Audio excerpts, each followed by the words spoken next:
Hello, hello. Can you guys hear me? Hello, yeah. Hey, how's it going? All right. Do you have video or are you just voice? I can't tell. I do have video, but it's too late. I'm sorry. Oh, that's all right. How's it going? You're live, by the way. Yeah, I'm very well. Thanks. How are you?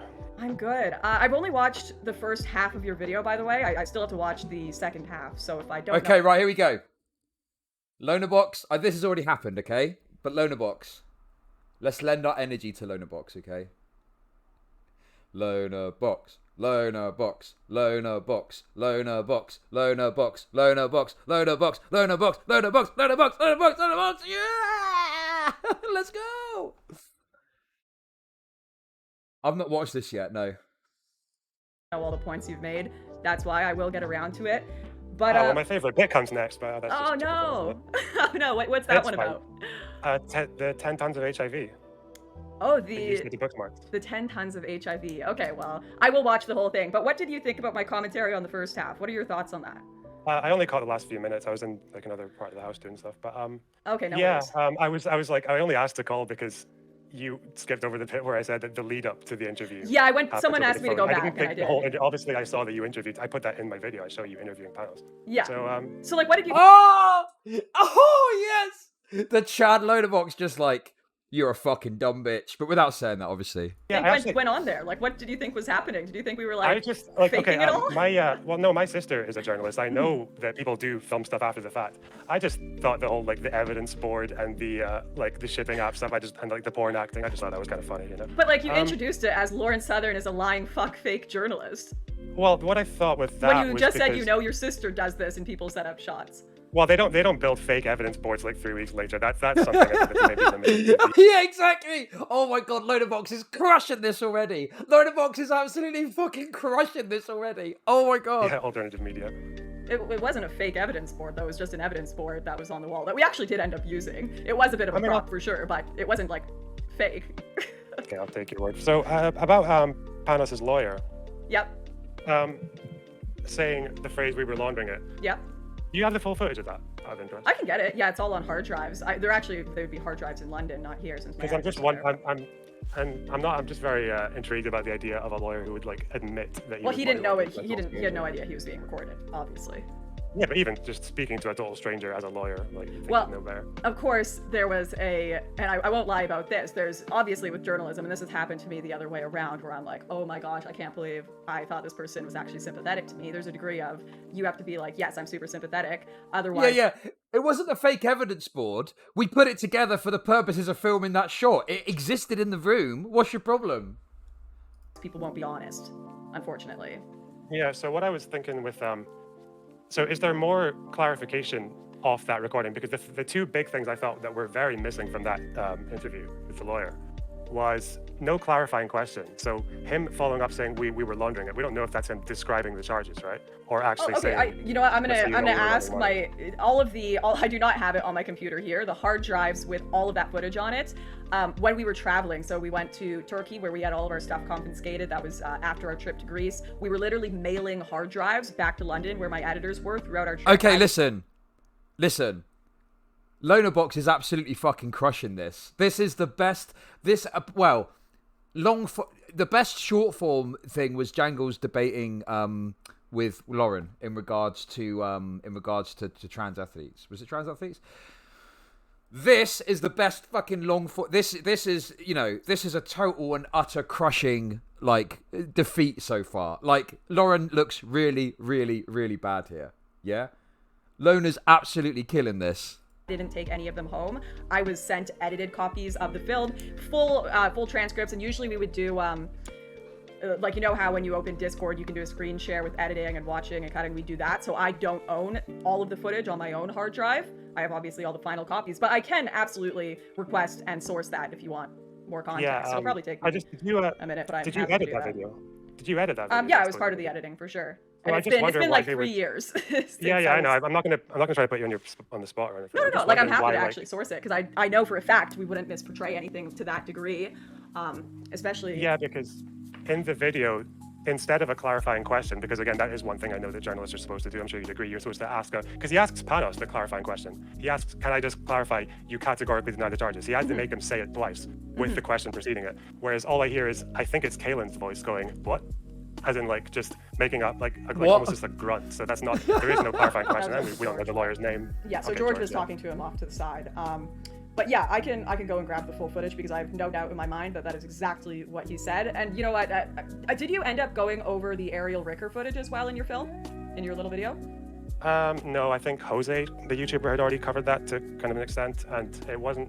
It kind of was relevant to NGOs, but this was most of my data was specifically Right. NGOs in the Central Mediterranean. Not So okay, I yeah, didn't because look too hard it's into no it. secret that like these NGOs are often partaking in sketchy activities, especially after talking to Ariel Ricker. She was like, yeah, absolutely. We have people that, you know, go and take jet skis across the water. We call them angels, and they grab people and bring them over. We absolutely are training people how to get refugee status, pretending they're Christian and persecuted, because as you know, you even mentioned it in your video, Turkey is a refugee-safe country. Yeah, I'm very curious. What country in particular are Christians getting persecuted in that Muslims aren't? Well, Turkey is majority Islamic, so that's what the claim would be coming from, because it's really difficult, obviously. When I was in Lesbos, there's a place called the Life Jacket Graveyard, and we put footage of it. It's just like hundreds, thousands of life jackets in a pile from people who have just landed on the shore. And in it, you can find people's documents, like partially burned or thrown away. And typically that's because they've been told by traffickers or by NGOs, you can't have your documentation on you because you can be deported if you have your passport and you come from like a non-refugee country. Or if you've already got refugee status, obviously you're going to be sent back because it's like, no, you can't country shop. You've already been given safe asylum. So what I'm saying is we found like refugee papers for Turkey in this pile. Yeah, so what I'm asking about is the thing with the Christians thing, because like I know, well, the main refugee countries, I suppose, where there's like Christians being persecuted would be Nigeria, right? Because of Boko Haram. That's like the main country where like a persecuted Christian under a Muslim regime would come from. But then I don't know why you would have to say you're Christian to prove you're persecuted, because Muslims get persecuted by Boko Haram as well. Well, no, this is in Turkey. They're claiming in Turkey I face persecution for whatever reason. So this is people coming from Turkey. So they're not necessarily saying it's going to stick, but your chances of getting a refugee status after traveling through Turkey. Well, the claim could be like, as a persecuted Christian from X country, I don't feel safe in a majority Muslim. Yeah, I mean, obviously, well, what Lauren? Okay, obviously there isn't really much Lonerbox can do to push that further. But I think he's done a good as job as he can with it, right? But basically, in regards to your comment about the sting, yeah, obviously she's deflected and gone, oh, I'll have to dig up the original audio, the original footage or whatever, right? So she's kind of deflecting off to like we need to go to some future event to deal with that. I can't deal with that now. So that's just like a deflection, really, right? And it's a very effective one, because what can you really say to that, you know? But the other thing here, what's this business about Turkey?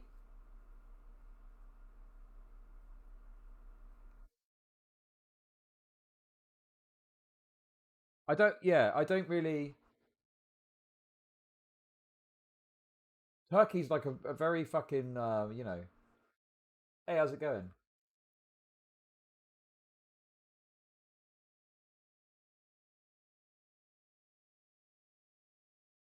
Let's wind it back a bit. Is a refugee-safe country. Yeah, I'm very curious. What country in particular are Christians getting persecuted in that Muslims aren't? Well, Turkey is majority Islamic, so that's what the claim would be coming from, because it's really difficult, obviously. When I was in Lesbos, there's a place called the Life Jacket Graveyard, and we put footage of it. It's just like hundreds, thousands of life jackets in a pile from people who have just landed on the shore, and in it you can find people's documents. Is there like mass exodus of people from Turkey? What? I don't understand this at all.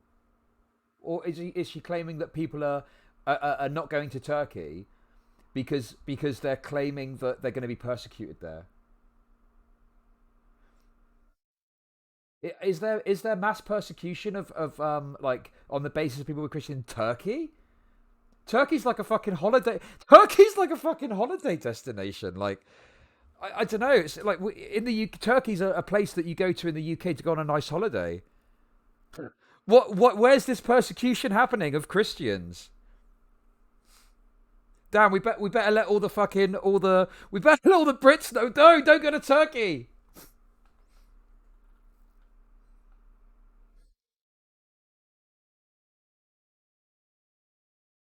Wait a sec. Before you get on the plane to Turkey, take that cross off your neck. You're gonna get fucked up if they know you're Christian.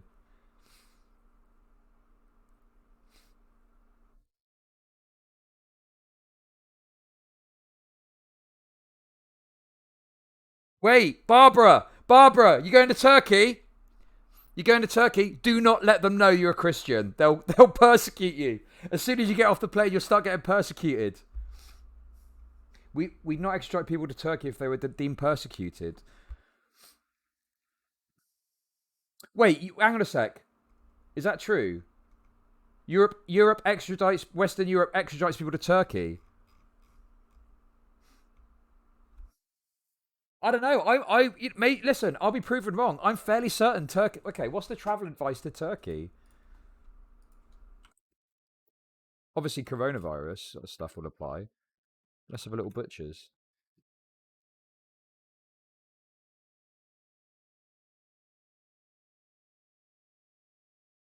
There's obviously certain areas.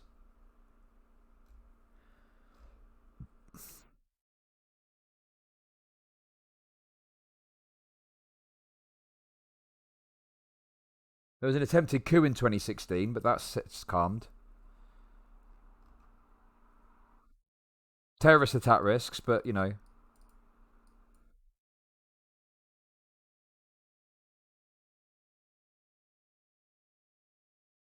Oh, wait, hang on a second.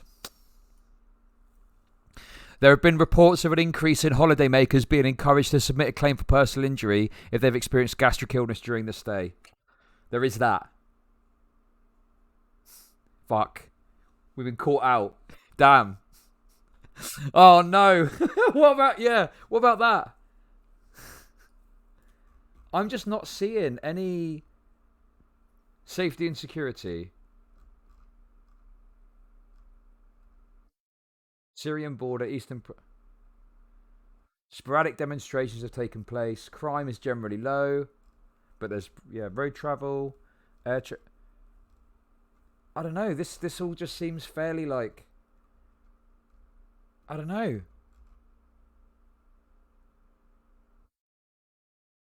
It doesn't give any further information, but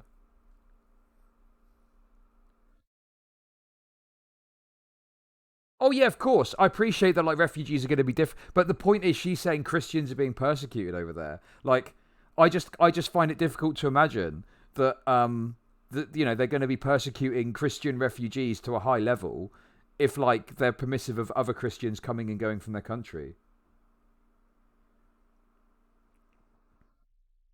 I don't know. Am I missing something?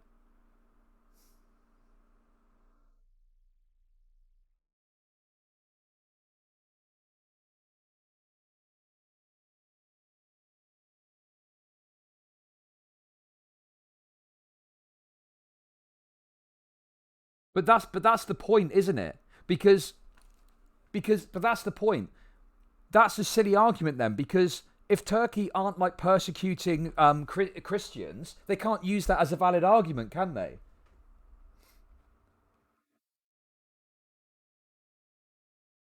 Okay, Fav stats. Who the fuck is minimizing Erdogan? Who is doing that? Who is minimizing Erdogan? Who? You sound like a fucking leftoid. And I don't like fucking leftoids, okay? They piss me off. Make me angry. Normally I just fucking ban them because they just piss me off.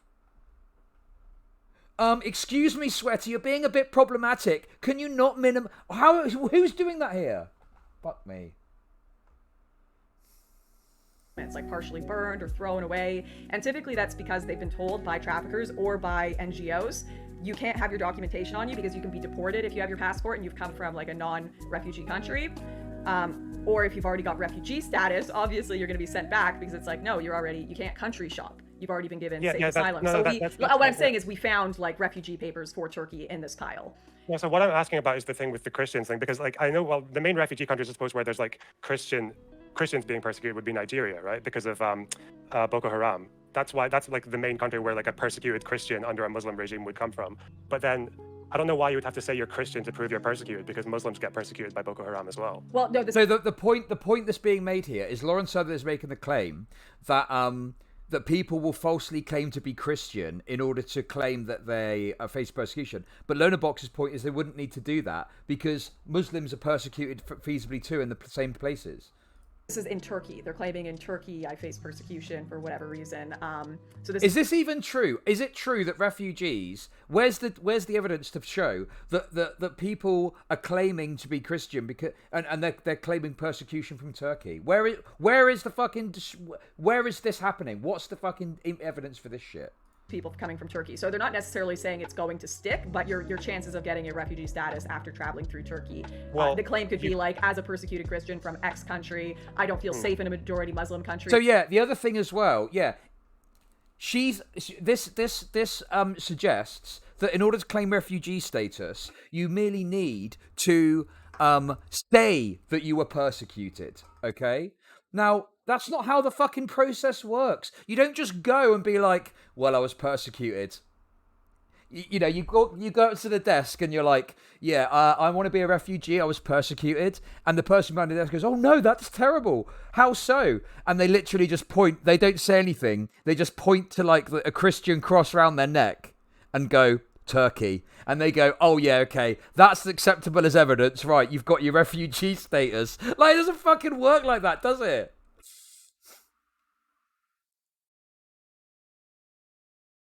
Obviously, as Third Figure's pointing out in chat as well, there has to be some level of proof. They have to provide some sort of evidence or they need to show somehow. Do you know what I mean? Like, this idea that you can just claim to be Christian and you grease the wheels. You just fucking grease the wheels and then you get... This is just a total, like, lack of appreciation of just how complicated some of these processes are. Hiya, Dave. I've just been persecuted. Presents a copy of the Bible. Oh, my God. They ask gay refugees from Uganda if you're really gay. Again, I need to come to Europe.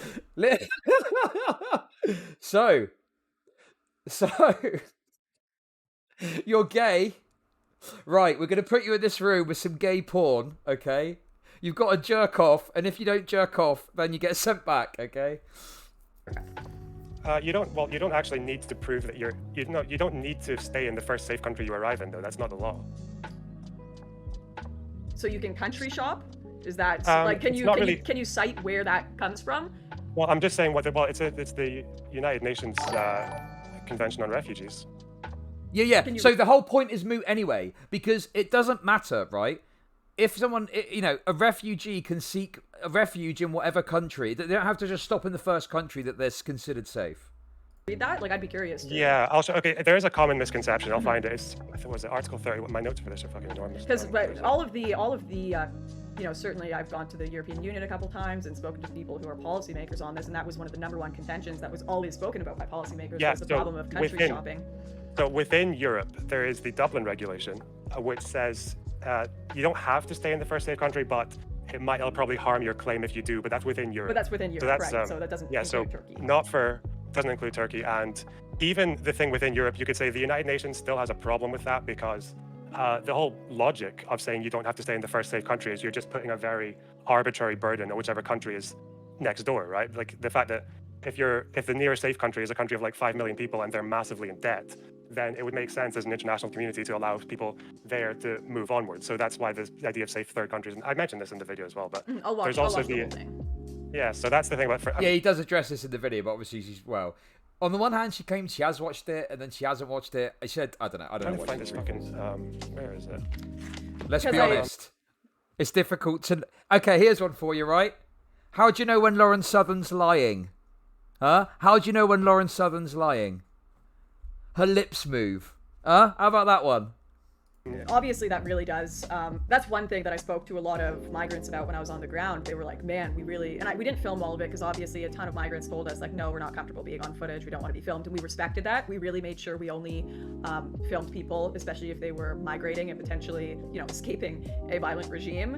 In some cases, because I do believe genuine refugees exist within that. Well, I think the majority are typically just migrating for economic reasons.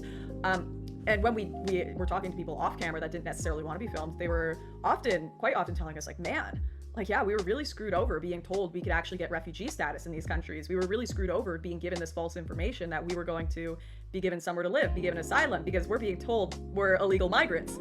especially because the traffickers will tell them to destroy their passports, so they actually have no way to even apply. And to be fair to the governments, how are you supposed to give refugee status to someone who has no ability, isn't from a refugee, designated country, has no ability to prove who they are, and has zero ability to prove what their background is or even their identity. Yeah. Okay. So I cover that as well. There are supposed to be international laws around assisting people who don't have documents, because there can actually be a few reasons. Like, some of it can be you can be from a country that is absolutely riddled with human rights abuses, but you can be going to a country like Italy where they consider Libya a safe country, which it absolutely isn't. So Okay. you can have, but again. By the way, I'm just setting up. We're going to get Lonerbox on stream to talk about all this. That'll be fun. And that's just more of kind of a separate issue. I can send you that law of, but yeah, that is something that I covered a little bit as well. But I've sent you the link there. The article in the UN law is contracting states shall not impose penalties on account. No, not tonight. No, not tonight. Tomorrow. It'll be tomorrow, hopefully. Of their illegal entry or presence on refugees who coming directly from a territory where their life or freedom was threatened. So that's why the term coming directly gets misconstrued, but then there are separate UN articles where they explain that coming directly is based on whether or not they claimed asylum and got settled. So if they claimed asylum and got settled in Turkey and then destroyed that and tried to go somewhere else, that would be a crime. Okay, that so would be, yeah. If they just got to Turkey and then decided to move afterwards before claiming asylum, that's fine. Okay, so I see what you mean there, and that actually tends to be a big problem, is they won't actually apply, not as in they won't apply, they'll try, but they won't have the actual background. He's desperately trying to write a way out of getting absolutely demolished in this debate. To be able to get refugee status in a country, because they don't have a genuine claim to it. So then they'll try to country shop and see which country will let them claim it, because they don't actually have a claim. And that tends to be the problem there, which is a big question I wanted to ask you. Do you see a difference between migrants and refugees, and do you think that difference is important? Yeah, I mentioned that as well. Yeah, don't worry. Yeah. Sorry, yeah. I just thought, so you'll probably notice, I feel like I'm just repeating my own script. You'll probably notice that I used migrant and refugee kind of interchangeably in that video. Yeah, because it's a big pet peeve of mine.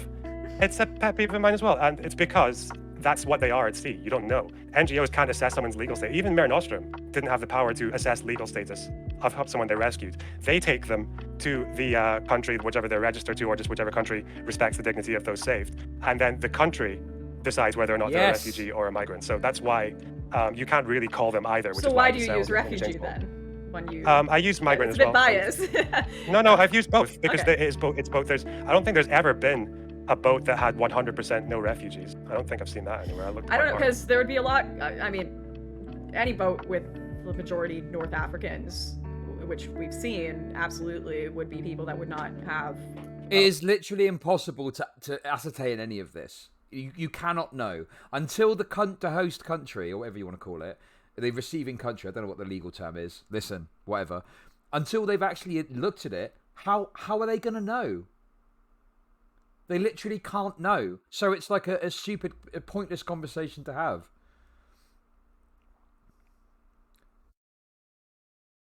You've got to call them something to refer to them when you're talking about it, right? A lot, anyways. Hey! Kind Emerald, thank you for the sub. Appreciate that. That's very generous of you. Let's get those subs coming in. Come on, listen. I'm being a little content rat. right now. But come on, this has been an absolute banger segment. Legitimate claim. Yeah, well, but again, the point is here is that we're talking about what happens at sea, and the idea is at sea. How do you find out? You don't send them back. You find out by processing them in a country where they can be processed. And North African countries, how do you process people who are destroying their identification and lying? There are processes to that. It does take a long time, but there are ways around that.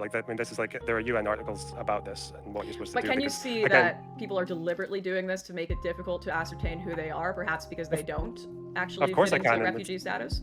Of course I can, and that's why it's a crime. It's a crime if you're found out doing that, or if you go through because these vetting processes are pretty interrogatory, aren't they? They grill them pretty hard to find these things out. The thing is, right?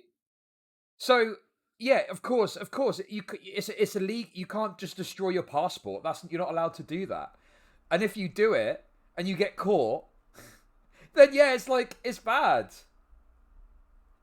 What else do you want? Yeah, it's already considered bad, and you'll get in trouble if it's found out. What else are we supposed to do?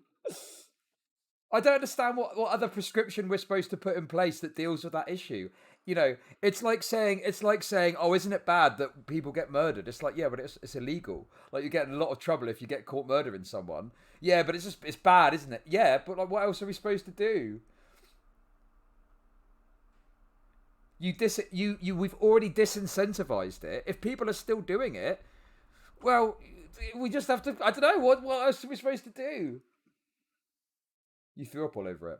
And most refugees, like they come on their own because it's very dangerous to come with your family across the Mediterranean. They come on their own, and then you have to find out who their family is. And if they give you a name and you can't find who they are, then they get stuck as well. So like even people who do that get stuck in a gray zone, and that can become quite difficult for all parties, which is why I think that's like a problem with the smuggling business, which is why I think you agree with me that Mare Nostrum should come back, because smugglers should not be doing this. I think rescue missions are fine. It turns out that there was actually something in the BBC just yesterday that there are people crossing on dinghies that they just they just buy them and then go themselves because they can't find smugglers. So that's what the rescue missions are for, is for people who are going to come regardless of what's happening.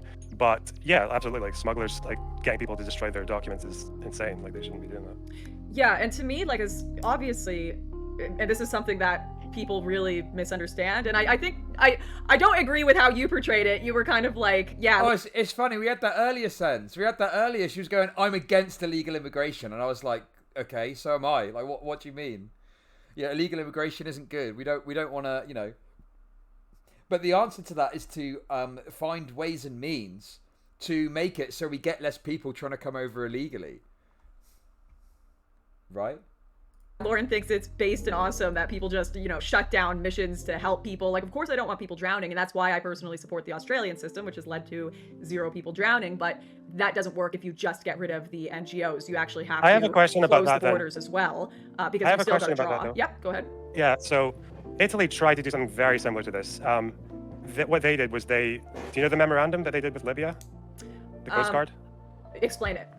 So Salvini signed, I think it was actually pre-Salvini, but they signed a memorandum with Libya, basically getting them to. Do you have your headphones on? I do. I'm just. Yeah, you just moved it. Okay. They signed a memorandum with Libya, the Libyan Coast Guard, saying that they would financially support Libyans to rescue people and then bring them back to Libya. That was like their border policing strategy, right?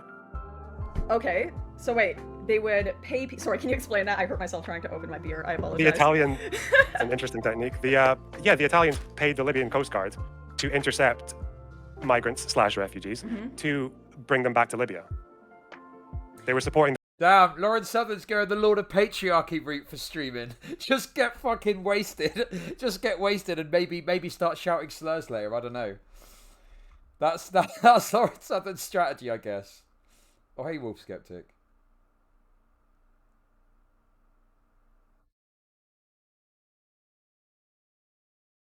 The Australian citizens stop trying to swim in Australian waters.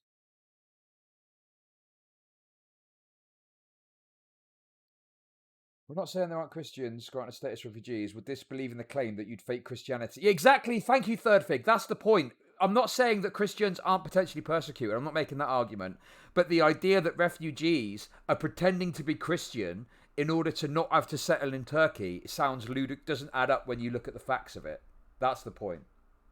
The Libyan Coast Guard to intercept people on dinghy boats and bring them back to Libya. Yeah. They do things like that anyways, everywhere, without any sort. Like when I was in Turkey, there were gendarmes looking for us when we were on the water, like in helicopters. So they tend to. Like, border security tends to happen both ways in countries like that because the smuggling is so bad for Libya and Turkey as well. But like that, to me, from my understanding, that happens anyways. Like, it was happening when I was in Morocco too. When I was talking to the traffickers, they were like, "Oh, we keep monitoring of when the Moroccan Coast Guard are in certain areas for when we launch our boats." So my question to you is that like what you assuming that like the smuggling business in Libya is massive? It's not really comparable to Australia, where I think the numbers of smuggling is comparatively lower because Libya's a big country. So I'm just wondering what you there's think a should lot be of done smuggling that does regards happen from Asia. So my question is, Pacific, if you're intercepting people who are supposedly they say are fleeing war or terror or whatever, and you stop them making that journey or just send them back, then the question is like you might be stopping drowning. I don't really know about Australia. I didn't look into that. But if you apply that to Europe, then the question becomes, if they're not drowning, then where are they going? And in the case of Libya, which Generation Identity wanted to do. They wanted to send them back to Libya. Well, in the case of Libya, you end up in a detention center where you are raped, tortured, abused, you have a forced disappearance, you're trafficked within Africa. Basically, like, you didn't drown, but you might as well be dead. You know, like if you get intercepted by the Libyan Coast Guard and brought back to Libya, that's your life over. You're just a sack of meat with no human rights. Okay, so see that's an interesting question, because is that not a problem with the Libyan system in general, as with many systems worldwide, many that don't qualify for refugee status but just have extremely, authoritarian regimes in most of the world, rather than that of enforcing. Well, it's an authoritarian regime that Italy is supporting, though, and that Generation Identity was happy to send rescuees back to before determining their migration status. So if Generation Identity was rescuing people who they didn't know were refugees let me ask, and sending them back to Libya. So, okay, this is actually something that's really interesting to me. What do you think would happen to you if you were a refugee caught leaving Turkey by the gendarme, or a migrant or refugee caught leaving Turkey by the gendarme and brought in? I don't know. I didn't look into Turkey. Probably bad, right? Well, that's the thing. There's an assumption that you'll be treated horribly by these countries, right? Mm-hmm. They're these horrible persecution countries that. So I was arrested by the gendarme. These horrible persecution countries. Listen, Turkey isn't like a beacon. Like I'm sure Turkey's got problems, right? Like, of course, but like, I mean, the idea that like it's, oh god, this is so ridiculous. I don't know. It just kind of comes across as just saying, yeah, Turkey is like just as bad as like how Libya are going to treat people, But it's like, it's all right. It's not as bad as some places in North Africa, obviously.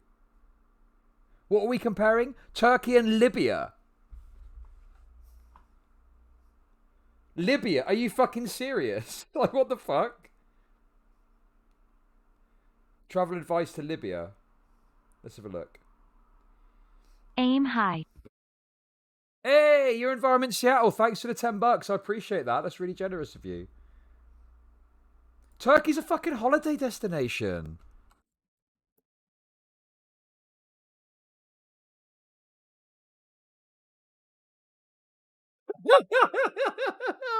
Yeah. Look at this. The Foreign Commonwealth and Development Office advise against all travel to Libya. Yeah. Oh, yeah. I'm sure that these two places are comparable in terms of their issues. If like the UK government is like, yeah, go on a holiday to Turkey, no probs, have a good time, versus do not go to Libya under any circumstances. Jesus Christ. Come on, this is fucking insane. How the fuck are you going to compare a holiday destination with somewhere where literally the entire place is fucking red? Look at this. Everywhere's fucking red. It's fucking Libya. What? Oh my god. Does she think all these places are just full of brown people and bad? I don't know.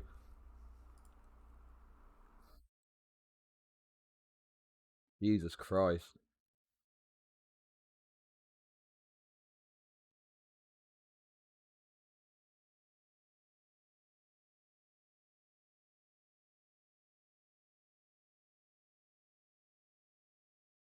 This is just crazy to me that we're trying to compare the circumstances of Libya and Turkey, where Turkey's like it doesn't make any sense. This is all to fucking paint this narrative.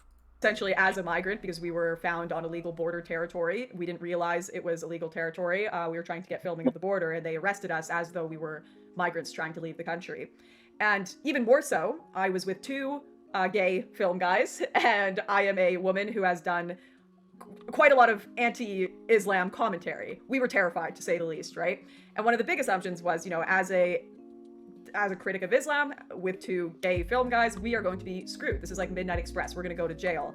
What actually happened is we were brought in by the military. We were held for a while, questioned. They actually brought in a doctor to check and make sure our health was okay, and we hadn't been beaten or attacked or anything happened to us by the guards. I remember her walking in and almost falling backwards. She was so shocked to see that we were white, because she's like, I'm so used to dealing with, migrants that are like Middle Eastern. Just a critic of Islam. Not white people trying to cross borders, but she's like, yeah, it's my full-time job. I come in and make sure everyone's healthy. They gave us chicken, they gave us cookies and cigarettes, and the questioning part was a bit more serious and intense after like 10 hours of being told we might face jail time, but we were actually treated really, really well. So I do wonder, and you know what? I was pulled in for questions. But where's this idea? Where's this idea coming from that all of these people are like going, "Oh, we're not going to go to Turkey." I just don't get this whole line of argument. Doesn't make sense. Doesn't make any sense. In Morocco too, where I What saw. What are you suggesting here? What are you suggesting here about Libya? What I'm suggesting, I'm about to finish here. Morocco, I saw someone get beaten by the police when I was pulled in for questioning, which was horrific. But I also saw people just being talked to. What I'm suggesting is, like, does that exact thing happen in every single scenario? Like, I'll have to look into it a bit more. But is that like the protocol of the Libyan police that we, if you are caught on a dinghy and we bring you back, we rape you and beat you, and that is like indefinitely your fate? Like, what is the research and data on that? Like, I don't doubt in some cases that does happen, and that is. Libya has been its civil war like for years now. That's only literally just ended. Like, this is incredible. The fucking, like, does she just not understand what's happened in Libya with Gaddafi and all that stuff? Gaddafi, like, this is insane. It's fucking Libya. No, I'm sure it's fine, yeah. A country in absolute turmoil and civil war. I'm sure they'll treat you lovely. They'll give you a nice cup of cocoa and send you on your way. Horrific, but is that the actual protocol? What, like, do you have... I just feel like there are a lot of... Well, like if they have a guidebook saying you should beat the shit out of refugees, or just whether or not it happens, because there was a spike after that memorandum was drawn up. There was a spike in detentions and detention-related abuses in Libyan detention centers. So, yeah, like, I mean, okay, let's say it happens to what, like a 10% of the people who are intercepted. That's still you sending like people who you haven't determined the migration status of. You don't know whether they're legit or not, but you've sent them to a dangerous situation. By the way, Libya is decided by the UN to not be a safe port. They emphatically say you can't send people you rescue back to Libya. Okay, when was that brought in? Because for me, it's all about like actually applying the maritime law, actually applying the migration law. So if it is, what's the maritime law again? Well, first of all, you know, you have to return people to the closest safe port. So if that is, no, you don't. Amnesty International. New evidence shows This is from September 24th, 2020. New evidence shows refugees and migrants trapped in horrific cycles of abuse. Tens of thousands of refugees and migrants in Libya are trapped in a vicious cycle of cruelty with little to no hope of finding safe and legal pathways out, Amnesty International has said in a report published today. After enduring unconscionable suffering in Libya, refugees and migrants risk their lives to seek safety in Europe, only to be intercepted, transferred back to Libya, and delivered to the same abuses they sought to escape. This comes a day after the European Commission announced a new migration pact. Libya, a country torn apart by years of war, has become an even more hostile environment for refugees and migrants seeking a better life. Instead of being protected, they are met with a catalogue of appalling human rights abuses. Jesus.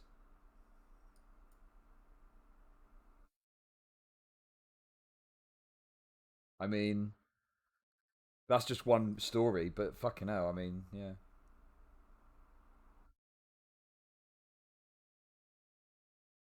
Inhumane treatment of migrants in Libya from 27th of September 2021.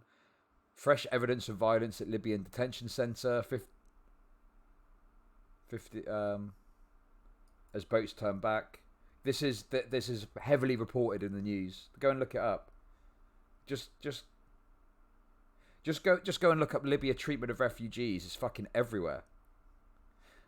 8 days ago, from Al Jazeera, Libya detains 4,000 people in major anti-migrant crackdown.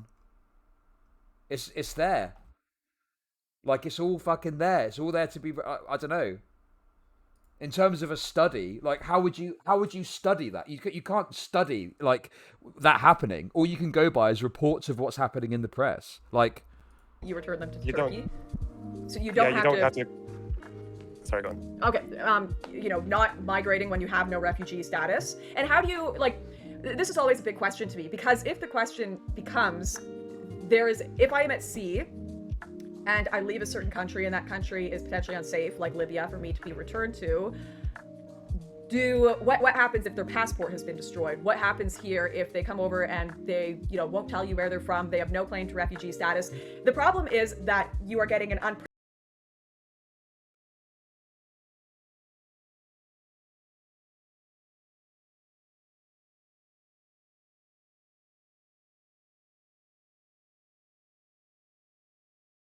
Every effort should be taken to prevent people rescued on the Mediterranean from being disembarked in Libya, which cannot be considered a safe port.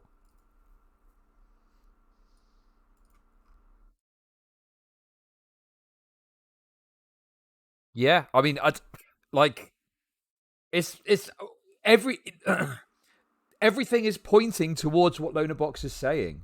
Precedented amount of people that can't be identified, that if you return to their original point of wherever they came from, you are told that you are cruel and horrible and condemning people to death, even if you're not. So, how do you enforce any laws? How do you enforce any sort of system that keeps people out before they've shown their passport or proved who they are, when anyone can essentially dub themselves a refugee in danger by just going into the Mediterranean? Well, I think I think it's like just over half of people get their asylum claims accepted and the rest of them get rejected. So it's actually like, it's a pretty strict process. But then again, that also means that a lot of people crossing the sea, so given that the central Mediterranean is the most dangerous journey. So you'd expect the numbers of genuine refugees in there to probably be higher, but I can't prove that. Yeah, someone made a good you point were in wrong the chat about, too. They were like, if you stop the boats, they won't enter Libya to begin with and put themselves well, in danger. no, That's no, true because too. no, because although people already face risk of getting intercepted, they still cross. Right, And because when the Mare borders are Nostrum open ended, too.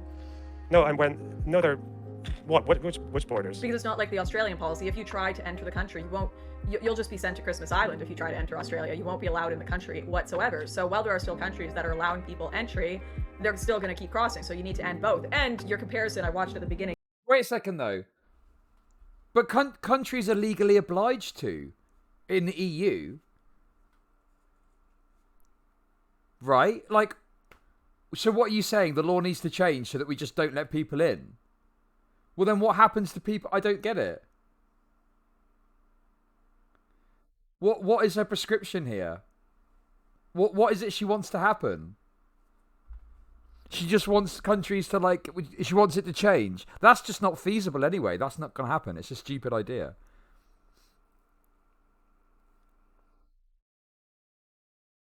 With Mare Nostrum and Triton 1 is just simply, there was only a 7% difference in actual drowning. Still horrific, of course, but that graph makes it seem like way different. And one of the big reasons that increased the amount of drownings wasn't because there was less search missions by Mare Nostrum. It was because they started using more dinghy boats at the time, and dinghy boats unfortunately increased over time compared to fishing boats, and they're 20 times as dangerous compared to fishing boats. That's one other possible explanation. Of course, there's also the fact that significantly less traffickers were being arrested.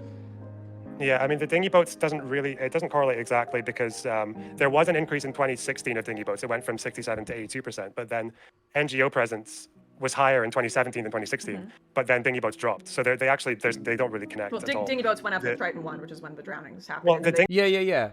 This is my point, right? Because, like, the one piece of the puzzle I'm missing, though, because obviously Australia can do this, but then what is the deal with Australia? How does Australia fit into all this? Because Australia are going to be subject to the same international human rights, right? Third Fig? Like, how does that figure in? That's the only piece of the puzzle I'm missing. But yeah, surely, you can't just completely close off and be like, we're not going to come and rescue you. You have to follow, like, whatever, right?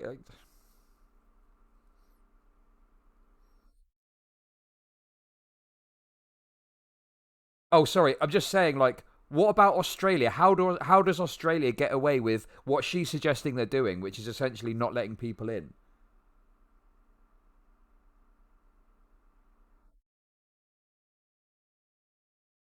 Australia sends the boat arrivals to Nauru Camp, an offshore detention centre.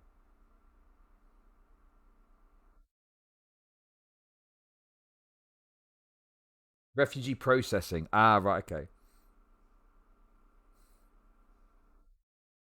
God, the Aussies are fucking bastards, aren't they?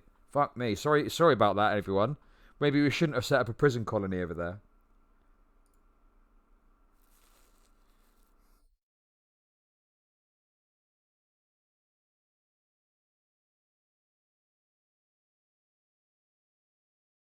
Yeah, there's a big far right influence in the media, isn't there? Fucking sucks. Different legal precedent in interpreting international refugee conventions, right? Sure. So, obviously in the EU, you've got obviously a central thing legislating across the entirety of the EU. So the thing is, like, Lauren, Lauren is suggesting that things need to be like Australia, right? How do we get there? It's fantastical. How do we get it so it's like Australia? The EU would need to change that legislation, and why would they do that? That doesn't make any sense. How would you actually go about doing that? Jeez, I thought right-wingers are supposed to be pragmatic. What the fuck? Yes, basically she's making an argument we need to abolish the EU. God, Lauren's a fucking idiot, I swear to God. The thingy boats, since then. the dinghy boats, well, they went up and then dropped. They went up and dropped because for a period in 2016, the smuggling hub was moved to Sabratha in Libya, where the militias had control. And the thing with militias is they can smuggle whoever they want on whatever boat they want, and the customers can't complain. So that's kind of where that actually fits better, because the rescue mission correlation, it correlates for 1 year, but then it goes negative the other, so it doesn't really fit. I want to bring you back, actually, if you don't mind. You were wrong about the next port of safety. The term that the UN uses is next port of call, which can mean the next port of safety, but they also actually say at the end. I mean, you can be anti something all you want, but how do you deal with that? What's the solution then? What's the prescription? You know, because we are literally in abolish the CIA territory. What the fuck are you gonna do? This is the EU legislation. I guess go and fucking legislate and try and like do something to change that. I don't know. It's weird. It's just a weird thing. You know, it's just like, oh god, yeah, that's fucking shit, isn't it?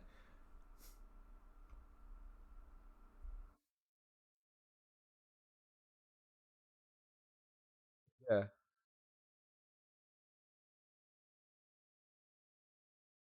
There are plenty of instances where this is unclear, like they actually say it's unclear, but the overriding concern is the safety and dignity of the crew and the people rescued, which is why it's very contentious sending people to North Africa, because first of all, Libya is obviously not a safe port. It's a disaster, which is why I'm still so confused about why Generation Identity wanted to send them there. It would be like me saying, oh god, I wish I could own guns in the UK. You can own guns in America. We should have it so we should own guns in the UK. Like, okay, great, but like, what do you mean? Like, that's insanity. That's just insane. That's an insane way of looking at politics. You know, that's basically, she's basically doing the far right version of when fucking lefties are like, oh, let's just have a revolution and fix things. Like, it's just completely fantastical thinking of how the world works. You know. And then Egypt has had like kind of authoritarian problems, and then Algeria, well, they recently deported a bunch of. Hey. God save all dressed in crud. Long live our noble chud. God save the chud. Send him victorious, happy and glorious, long to reign over us.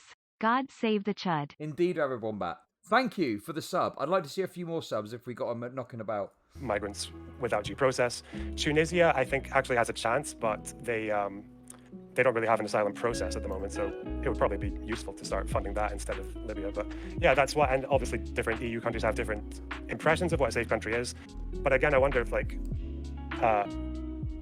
what you're saying we should do when these people are rescued, because the first big spike in refugees happened in 2011 when there wasn't a refugee response, but that was because the Libyan civil war happened. So I think the problem with pull factors is you're actually ignoring push factors, like why do people leave? Because even on a good year, your chance of dying in the Mediterranean is 1 in 50. Even when all the rescue missions were there, you are 1 in 50 chance of dying. So when you've got a genuine refugee crisis, I obviously think that's a very different question. But certainly in 2016, 2017, when I was covering this stuff, the majority of people that I was meeting in refugee camps were, not from Syria, not from Libya. They were coming from countries. Oh, Mike from Earth with a gifted sub.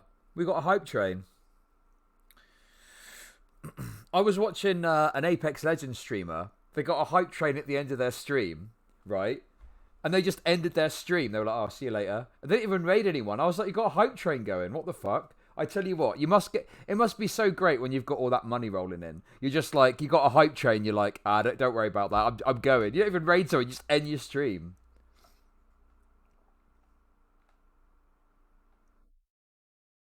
But yeah, anyway, listen. If you wanna hook me up with some hype train goodness, let me know. Which were not listed as refugee countries, and that's because these traffickers listed by who? like not in a current state of civil war or war in general, and like actively listed as being able to apply for refugee status, which is why there are so many people living under bridges in Europe and living in camps not with refugee status all over the place. And this is another aspect that is really horrific. Like Camp Moria that I went to was burned down just this year because people were so sick of being there. They were like, I'd rather be back in Turkey right now. This place is horrible, and it just becomes a pay your way through system. Can you actually afford that? That's what it becomes when it becomes for the smuggler system. It isn't, are you an actual refugee?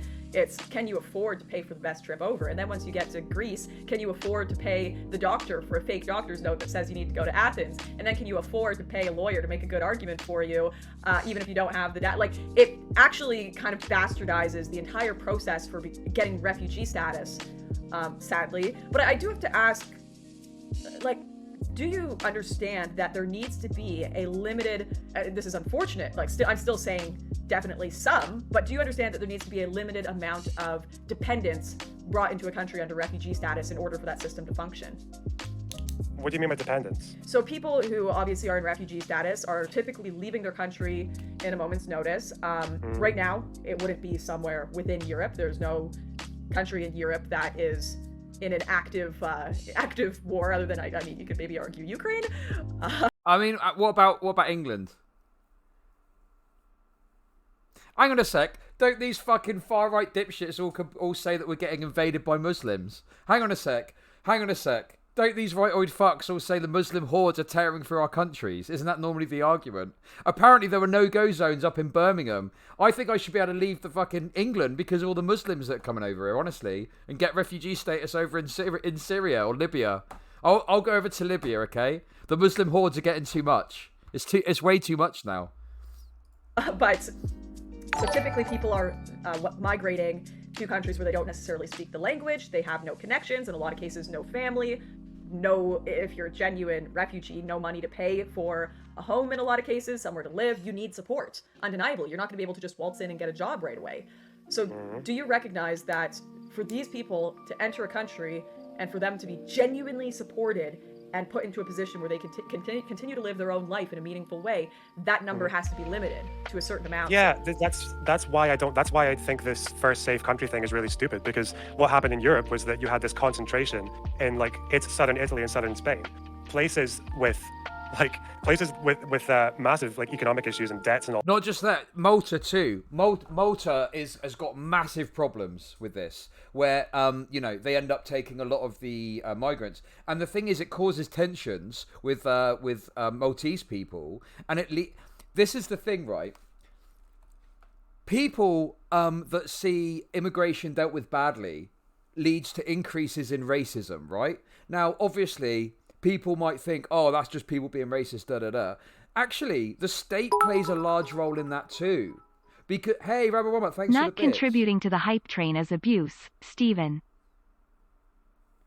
Because obviously, if states don't deal with that properly, and not necessarily just the state of the country that we're talking about, but other countries too, if it's not dealt with effectively, you can genuinely overload populations and areas with migrants, refugees, etc., and it causes tension, and that's what leads to the racism. Thank you for the bits, Zio. So, like, listen, obviously racism's bad, but you'd have a hell of a lot less of these issues and tensions if we had a more collaborative, a much more collaborative approach. Really, hey, Deep Dish Bard, thanks for the sub, appreciate that. Come on, let's get a good hype train going. I deserve it. Come on. And yeah, you got places like Poland and Hungary that just refuse, and it causes these problems. You know? There is a way to make it work. There is a way to there's plenty of room. We've got resources across the board, collaboratively. We've got all the resources we need to deal with all of this, you know?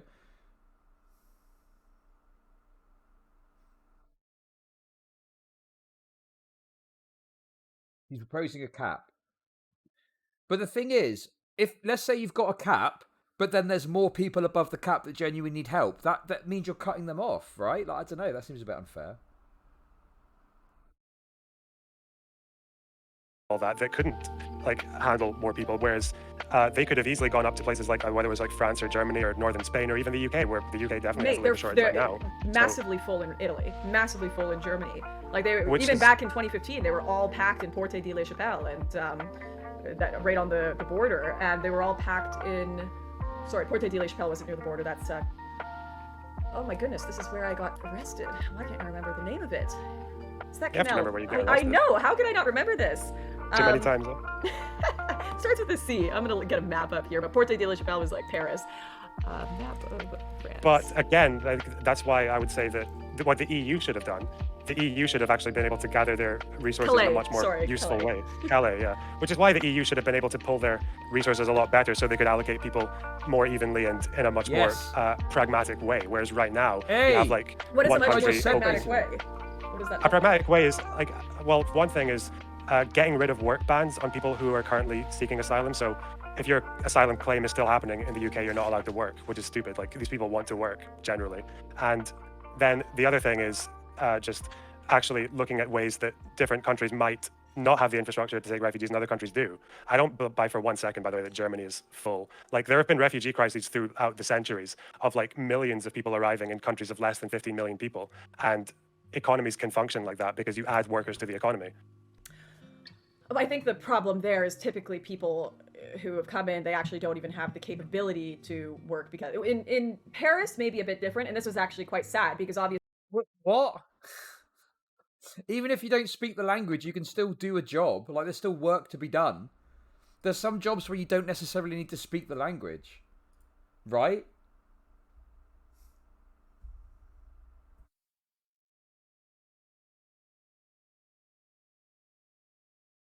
What does this mean?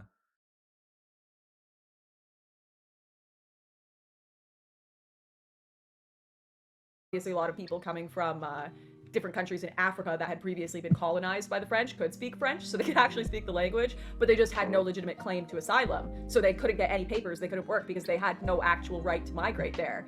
Well, that's what I think. That's why I think that's a problem with Paris, with France, and a lot of these countries. That Lauren's like, well, look, they've got no capability to work. They're black. They can't speak the language. Like, you know.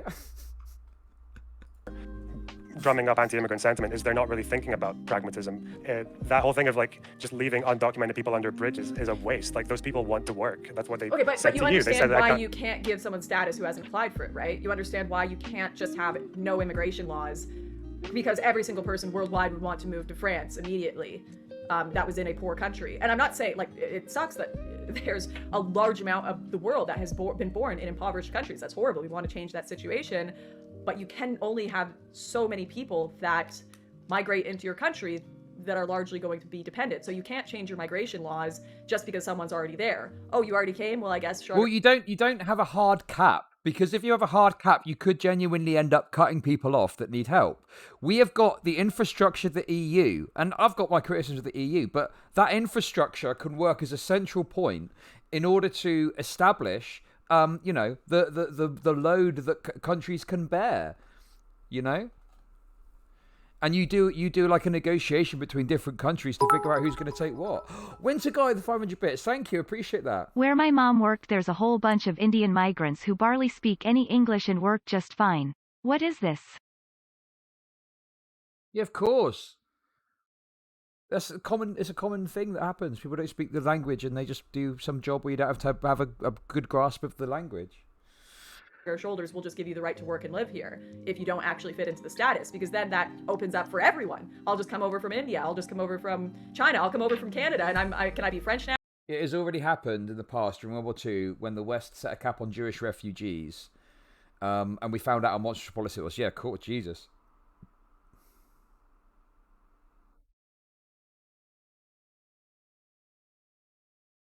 Now and work and live here, even though I haven't put in any application. That wouldn't fly anywhere in the world. Doesn't matter if it's a European country or not. I wouldn't expect any country to do that for me. I wouldn't move to India and say, hey, give me citizenship because I'm already here anyway. Well, this didn't happen, though, because when the Balkan route opened, most people stayed in Syria and Jordan and Lebanon and Turkey. The vast majority of refugees did not enter Europe from the refugee crisis. Barely. Yeah. And even when the Balkan route opened, even when Viktor Orban, Yeah. that fucking dipshit, was like basically Calm directing down. people What? into West, even basically directing people with his little half-built walls into West. Oh my god. All he said was Viktor Orban's a dipshit, and she went, whoa, whoa, slow down, whoa, chill out. Jesus. In Europe, like when he was doing that, people stayed in Lebanon. And Listen, I can't say that she defended him. That would be overstepping what I would be willing to say. I would just say that like she reacted with a response when Lonerbox literally just called him a dipshit. Whoa, places his anyway. people didn't want mass migration in their country. Are they not allowed to have their opinion and vote on that? I think if you want to be part of the European Union, then Listen, look, I'm a free speech guy. Okay, you come to your own conclusions. But when I respond to something and talk about something, obviously I might make a few jokes here and there. But if it's like an actual claim, like I don't want to overstep and make a specific claim where there's plausible deniability. You know, I'd rather make a less extreme claim that I can defend or I'm going to be able to back up. You know, but yeah, go crazy, chat. Your own mind, okay? you should probably abide by international laws. Yeah. What did you say?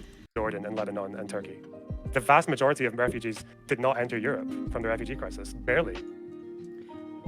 Yeah. And even when the Balkan route opened, even when Viktor Orban, Yeah. that fucking dipshit, was like basically Calm directing down. people What? into West, even basically directing people with his little half-built walls into Western Europe. Like when he was doing that, people stayed in Lebanon and other places his anyway. people didn't want mass migration in their country. Are they not allowed to have their opinion and vote on that? I think if you want to be part of the European Union, then yeah, you should probably abide by international laws. Yeah.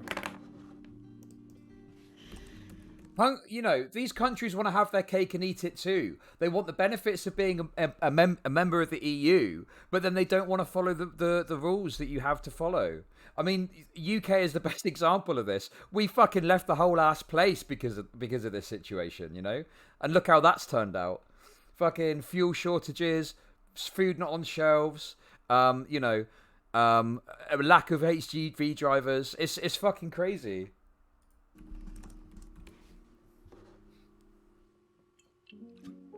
So you think that the European Union should have more power than the people within a country? On some things, yeah. On some It's things, kind of like- including who should be allowed to enter their country? When it comes to refugees, yeah. Well, we're talking Because about when migrants. No, we're talking about We're people talking who are about people making who have not been claims. decided, and in a lot of cases, they're moving once again through these countries because their refugee status has been rejected in the first country. Well, how do you? So Because they how aren't do you? actually refugees in a lot of cases. Well, no, you're again like you're just speaking to like a few examples that you found. You don't know if someone is a refugee or a migrant until they claim asylum. So you need to give them the opportunity to claim asylum. And we have laws against existing in a country and not claiming asylum. That actually incurs deportation. So, again, how do you know unless they kind of right? Because what you're saying, and it seems like what generation okay, so identity is I have we still I let have them come friends at of all. mine that are like refugees that have immigrated. Yeah, joining the of course. This is the thing, right? Countries like fucking Hungary are fuckers because they'll join the EU on the basis of the benefits that they get. So membership of the single market, you know, what else is there? Having a seat at the table to decide legislation.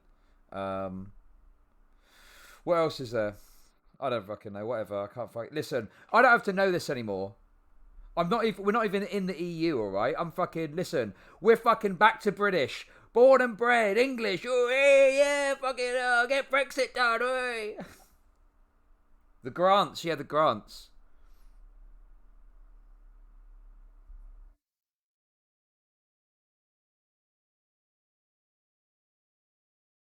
Got looks like beans are back on the menu, boys. Yeah, exactly. Free movement of people, capital, services, and goods. Obviously, frictionless travel to other EU places. Yeah, like they like I say, they want to have the cake and eat it. They want to do that, and then when it comes to the stuff they don't like, they want to go, oh no, thank you. You know. For example, to Australia, Bosnia, and they were part of. Their families were in a lot of the wars in that were going on in Eastern Europe. and they were able to put claims in before they actually left their country to go to the new country, and that happens in a lot of cases. In fact, that's typically how refugee claims occur.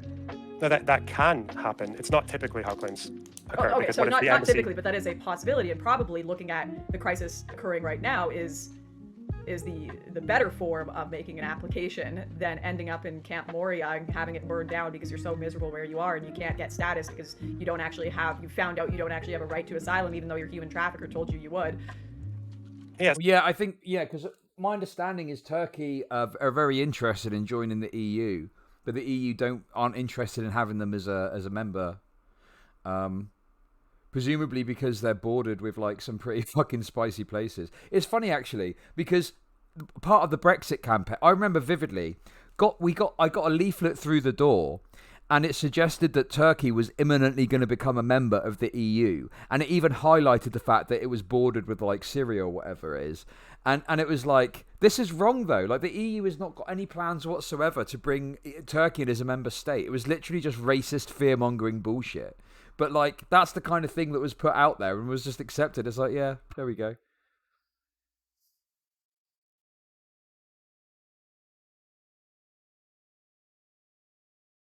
And, yeah, there's undoubtedly things that exist there that you won't like, that they have to change. So, yeah, I don't know. It's complicated, but anyway. So again, like if you can claim asylum through an embassy, people would do that rather than risk a 1 in 50 chance of dying across the sea. Because the thing with the embassy, like you said, it's an option. They don't have to do that. And you probably have to assume that every journey into Europe is dangerous. Even the Balkan route is dangerous. So if they're not claiming asylum in an embassy and just coming over instead, it's because that's their human right. That's their right under international law. So again, it's an option to claim that assembly. So what would you do? What would you do about the mass amounts of people? And I do remember reading European Union data. I'd have to go back and find it, saying it was actually the majority who were coming over for economic reasons at one point in around 2016, 2017. I actually wanted Turkey to join the... Oh yeah, I remember that. Yeah, Boris was like speaking up how great it would be if Turkey joined the EU, but then he obviously flip-flop on that bad boy when he had to push the message to his followers. Oh yeah, Turkey sucks actually. Do you know there's brown people there? Oh, terrible. We don't want them joining the EU, do we? What would you do about those who are attempting to make refugee claims, but they're actually just economic migrants? Well, if your refugee claim fails, then you get deported. That should be the case anyway. So just send them all back?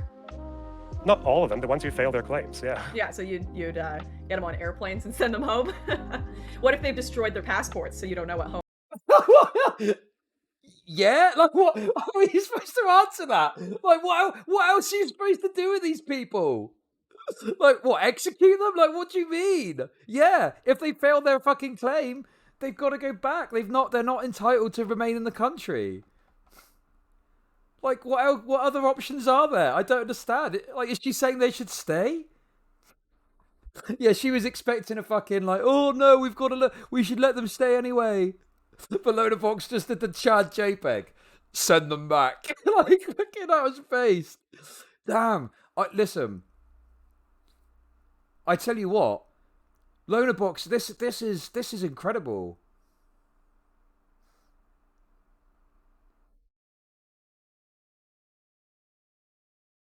Lonerbox is... The thing is, he's doing it half asleep as well, apparently. He tells me he can't remember some of this because he was so tired. This is just incredible.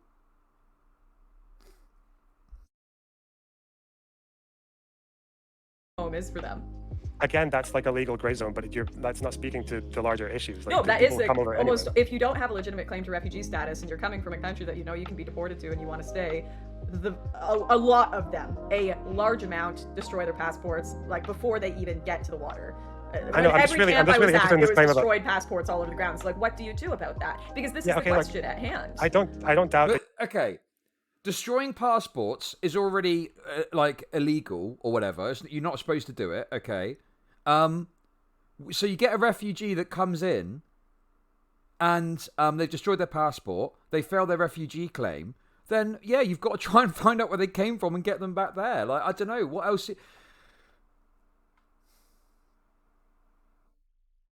Like, yeah, what if, yeah, I mean, maybe they'll send you to another country. The risk is they'll send you to the wrong country. Like, hang on a second, right? The thing is, though, yeah, why the fuck? It's not as if these people are going to want to get sent to some random fucking country in the Middle East, are they? They're going to want to go back. I'm pretty sure if their claim failed, they're going to be like, okay, just send me back to this country. Or something, I don't know.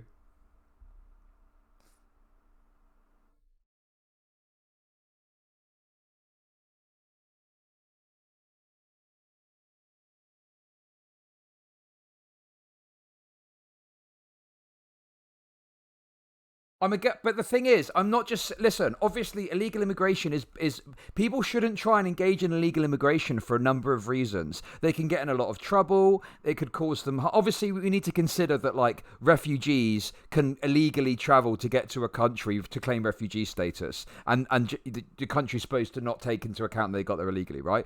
But other forms of illegal immigration, yeah, it's dangerous. You can be exploited. You might die. It can be expensive. You know, but my thing is not that we make it more illegal or something like that.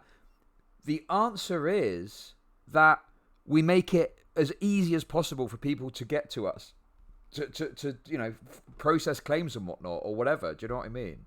We make it as straightforward as we can whilst maintaining whatever needs to be maintained to keep everyone safe and happy. That's basically it. Do you see what I mean?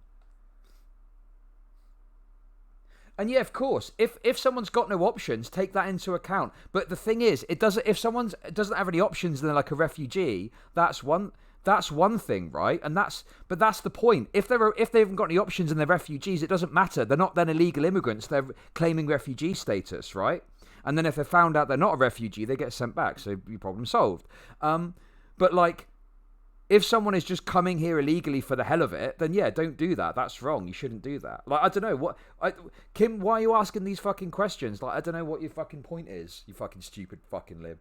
You saw a bunch of destroyed passports, but again, like, what are the stats on that? Because most people who arrive, as far as I remember, they make claims. Well, they attempt to, and a lot fail, unfortunately. And then you have a bunch of people stuck in limbo under bridges and in camps, which, as you said, has increased anti-migrant sentiment all across Europe. It's a problem, and it's a problem that I can accept is complex, and you bring up good points, but you still, you've still massively got the problem when you... What's wrong with crossing imaginary lines? You fucking idiot.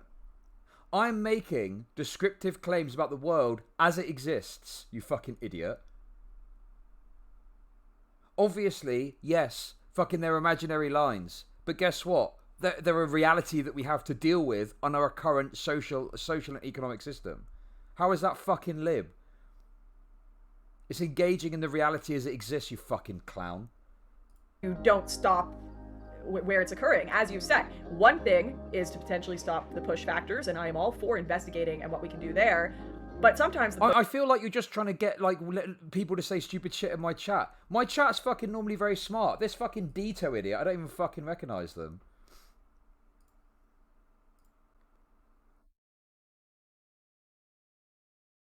But yeah, people in my chat are probably going to have a pretty reasonable take on it, you know? Even people that are like massively pro open borders, if they're not complete idiots, will tend to take into account the fact. Yeah, exactly. But my point is, the best way to reduce illegal immigration, rather than have more punitive measures, is make it as easy as possible whilst keeping everyone safe and happy. That, broadly, is the way to try and do it. Whatever that looks like, go that way. Do you know what I mean? That's it. But try and propose that to Lauren Southen and see what she says. I don't think she'd be up for that. Exactly. That's the point. Lauren doesn't want that, does she? It seems to me like Lauren wants to introduce more punitive aspects and measures to stop the people from coming at all. Whereas I'm saying we don't do it that way. Do it the other way. Push factors, and in a lot of cases are just general poverty. And also, yeah, obviously, do it in a way that makes sure, do it in a way that ensures that the host nation's structures and infrastructure isn't overloaded, and make sure that countries collaboratively work together, which the EU can do to help with that. Obviously, we're not in it, but make sure countries work collaboratively together to share the load of whatever refugee crisis is occurring. That's it. I don't know. think if we're speaking in a sane manner, we know world poverty is unfortunately just never going to go. Listen, just talking about undocumented people as illegal. I've not called anyone an illegal. Listen, detour, you sound like a fucking leftoid. If you're a leftoid, you can fucking click the X button in the top right, because I'm not going to stand for your fucking bullshit and your moralising, okay? I'm not a fucking woke dipshit leftoid like you. I fucking just deal with things and I call it like I see it, okay? And if you don't like that, you can fuck off. I don't give a shit about your stupid moralising bullshit and this idea of ceding ground to the right, when I've just spent the last 3 hours fucking breaking down Lauren Southen's talking points. You can fuck off. Go away. And if you're going to be fucking snarky with me, you little fucking cunt, I'll make it easy for you and I'll fucking ban you. So in that case, you have to go to the next push factor, which is the fact that, you know, you just have a trafficking service happening in the Mediterranean and open borders there. So I mean, are you still describing the NGOs as a trafficking service? Because I thought we kind of just established that they were doing everything within their rights. Oh, I think the Mare Nostrum mission that was actually arresting traffickers while picking up people that were genuinely in distress wasn't a trafficking service. But if you are just a service that is going off into, you know, foreign waters, picking people up and bringing them back in, that's a trafficking service, of course. And that was exactly what was occurring. I haven't explored Libya, but I've explored the other two largest points, Turkey and Morocco, and that is exactly what was happening there. Well, Morocco, okay, but again, NGOs doing I think when you were talking about NGOs like actually doing trafficking, like you don't actually buy that those investigations are not turning out any evidence of them, including with smugglers, though. I think they are absolutely going and picking up people that are not in distress. Of course, you don't think that's happening? Well, no, because you don't think if they find a boat of people that are doing just fine, they don't pick them up anyways? Like, because I know how I would think if I were doing that. I'd be like, yeah, help them out. Let's pick them up. And then we'll just say they were in distress when we get back. Of course they'd do that. Why would they? Again, because they're globalists or whatever. I don't know. Well, because they want people to come over no matter what. They're open borders. Of course, they support that. They just say, yeah, we have to skirt the legal thing. And I know this because we've talked to them. Okay, so yeah, that's just like, okay, maybe I'm sure some of the ones you talked to were. But again, like, when NGOs have been accused of this, they have to publish. You can look at the Juventa case. This was one where they actually had to publish. Yeah, again, Morocco.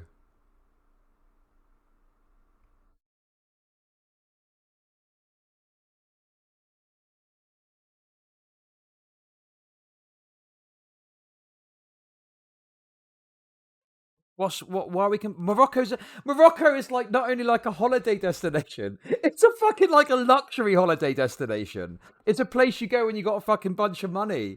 What the fuck are these talking points of like basically Turkey and Morocco? Oh yeah, just the same as Libya. What the fuck is going on? This is fucking insanity.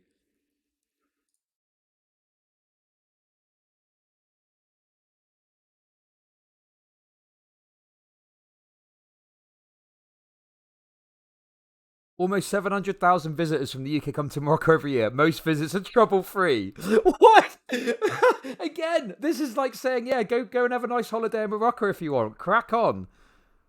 Why not? Have a good time. Jesus Christ. I know like I'm using like UK travel advice, but obviously I'm using it to try and demonstrate to you that like, you know, if the UK government is saying to you, hey, UK citizen, you can travel to Turkey generally without problem. No, you can have a nice holiday there. Off you go.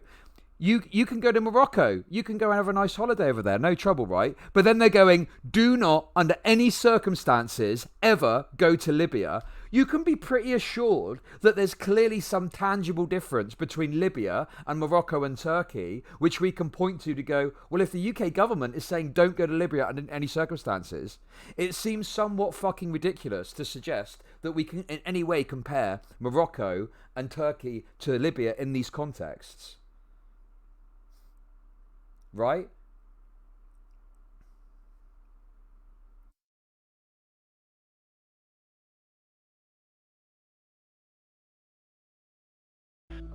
All of their logs, because NGOs film all their missions. They have evidence of them doing this. Do they? And yeah, you can look up the Juventa case if you want. They released all their archives. Yeah, you wouldn't be able to get a direct flight to Libya from the UK, I don't think. I can't be bothered to look it up, but yeah, I can't imagine you're going to be able to book a flight to Libya. The only way you'd be able to go to Libya is probably if you're in like the military, or like you say, if you went to another country and crossed the border somehow.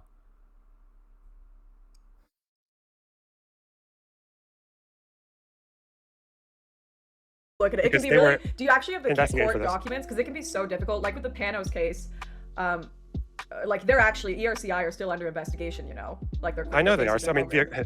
the Aquarius are still under investigation for dropping AIDS into the sea. You know, these investigations. Yeah, so these investigations aren't over, and as we both know, sometimes excuses will be made that are legitimate, but are made to actually discover further criminal activity. So someone who's a massive gang member will be arrested for, you know, having pot on them, but the intention will be to further an investigation into their activities or give the police rights to be able to have a search warrant for their home to find something bigger. And I assume certainly Salvini, and I at least think you'd agree with this, Salvini and the prosecutors working with him. Egypt was a very popular holiday destination, but then they had what's it called, the thing in Egypt that happened? Basically when shit went down in Egypt, it was like, yep, fucking don't go to Egypt.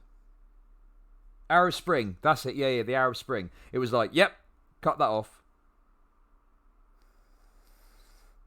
Trump is gonna come. Why are you telling me about the ejaculation schedule of Donald Trump? That's a bit fucking gay, my friend. Why'd you care so much about Donald Trump shooting his thick loads all over your face? That's a bit odd. Are probably hoping to investigate more with this case than just AIDS blankets. Yeah, but why would I don't know if I can trust anyone who's worried about AIDS blankets. But anyway, what I'm yeah, saying the is there with, is a bigger thing going on than just the AIDS blankets, but the AIDS you blankets don't know that, are what like, they were able to get them on, because of course they've been accusing them of people trafficking for years. So of course I know again, that. I know they think that. Yeah. So why the AIDS blankets though? That's so because weird. they could catch them on that, because they actually have the physical. How can you catch here's someone? The clothing, here's the. How can you catch someone in AIDS blankets though? It's HIV infected clothes, as you stated on your video from. But you can't get HIV from clothes. What do you? So it's clothing that has been contaminated. Yeah, you can't get clothing. You can't get HIV from clothes. Even if there's blood on the clothes, you can't get HIV from like touching HIV like clothes. HIV dies as soon as it leaves. Let's look at. Well, What the fuck? It's by transference of bodily fluid. What the fuck is this? HIV on clothes. This is fucking insane.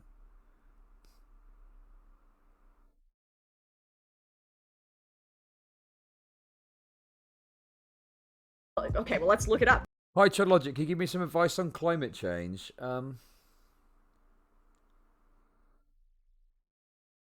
Listen, I'll be honest with you. I'm a British shit poster. I don't know. I don't have an answer to your question. Sorry, I'm not really talking about that at the moment. So because there must be We some can look sort up of the law CDC, that they're can't we? going under.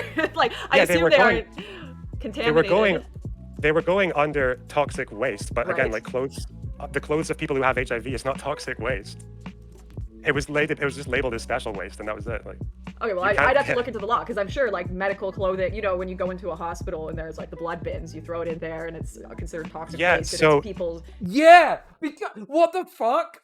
Yeah, of course, because it is fucking like potentially got fucking all sorts of shit on it. And also, needles go in there because needles fucking transfer fluid into your fucking body. Oh my fucking god. Lauren doesn't understand our fucking most basic aspects of like how disease is transmitted.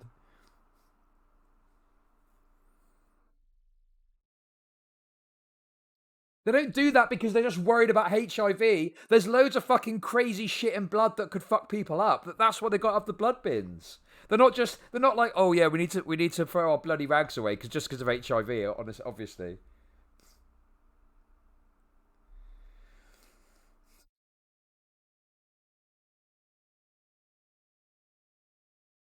Jesus Christ. Who have diseases. So, I mean, I assume there was some legal precedent for that. As I said, I have not done a full legal analysis of your video, and it can be, after doing your research, I am sure you would agree with this. It is a bitch to find European actual case documents, especially using, like, English Google, having to put in all the little preferences and be like, no, put it in Greek, no, from this time, no. No, it's the pivot as well. She's just got absolutely fucking embarrassed. Just totally embarrassed. Let's confirm, though.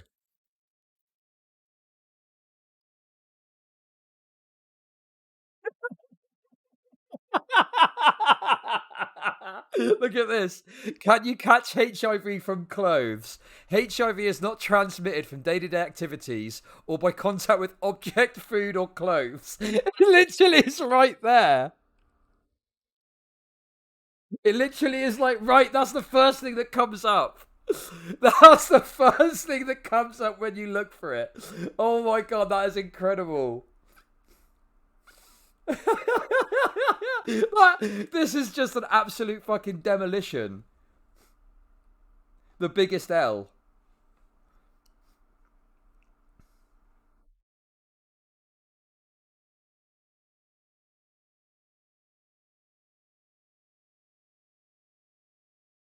Yeah, sure, I'll send the link.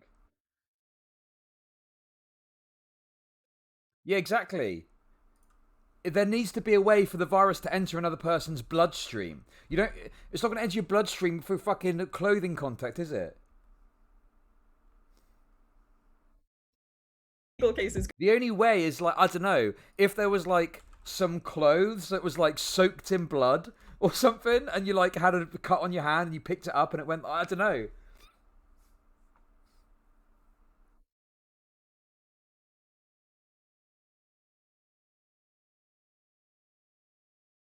But also, like, what viruses eventually get fucked up by the you know, viruses die outside of the body too.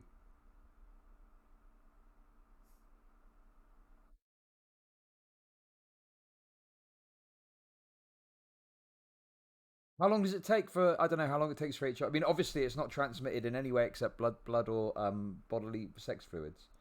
Google Scholar, and it's just like you're getting to the 11th page of Google. This one I'm going to send you actually has like images as well of the. Yeah, contaminated medical waste or biohazard. Yeah, but it's not biohazard if it's clothes that someone who had AIDS wore. Like, it's just such a strange accusation. It's like I think I know why they did it. Because I assume the media, as we both know, the media they're like AIDS blankets. They won't actually. No, this is what the prosecutor said. They said it was clothing contaminated. Okay, do you have the actual like prosecution document not interpreted by the media? Is that what you had? Because you're the one that made the claim. I got the claim from you. Well, that's what I read from the media. That's why the ship was shut down. So you took the media at their word. I'm doing the same. So like, I'm saying that's why the ship was shut down. But if you're saying that it's like a bizarre legal claim that has no precedent. He repeated it though. What the fuck? Lauren is Lauren fucking high right now? She's had a few too many of those fucking Coronas. I tell ya. We'd have to actually look at the legal documents. Like, well, I get what you're saying. Like, oh, you can't catch HIV from just this clothes. Well, let's see what the actual I know why they said. Because claims. if you accuse someone of something, that has to get investigated. And if you say they were mismanaging toxic waste, then they have to investigate that. Mm-hmm. But since the toxic waste they're referring to is clothes of people who had HIV. Right, okay, well, like I said, I'll have to actually look into what laws are around that and why they have that law in. That's just You need to look at to understand how ridiculous it is to make a claim that someone is mishandling waste because they had clothes there, someone that was worn by. What law do you need to look into? You cannot catch HIV by through clothes. Oh my god, she is so obtuse. Talk about bad faith. Fuck me. This is unbelievable. That's what I know, that the ship was initially impounded and shut down by Italy anyways. I know it had been impounded and shut down. It's a really simple line of argument, okay? It's really fucking simple, right? The argument is that Italy were making frivolous claims against this boat in order to fuck with them, okay? So one of the claims that was made was that they were mishandling waste, and the claim was that there was HIV-riddled clothes, and they weren't dealing with that properly. And that is used against the boat in order to fuck with them, okay? Now, that's absurd on its face. You don't need to look at it. You don't need to do any investigation, because you cannot catch HIV from clothing. So, the point is that Italy were making frivolous claims against the boat, claiming they were mishandling waste because there was HIV-riddled clothes, something which doesn't even fucking exist, okay? That is the fucking argument. It's really easy. It's really simple. You just need to have a very basic understanding of how HIV works to know that that's absurd and to follow that line of argument.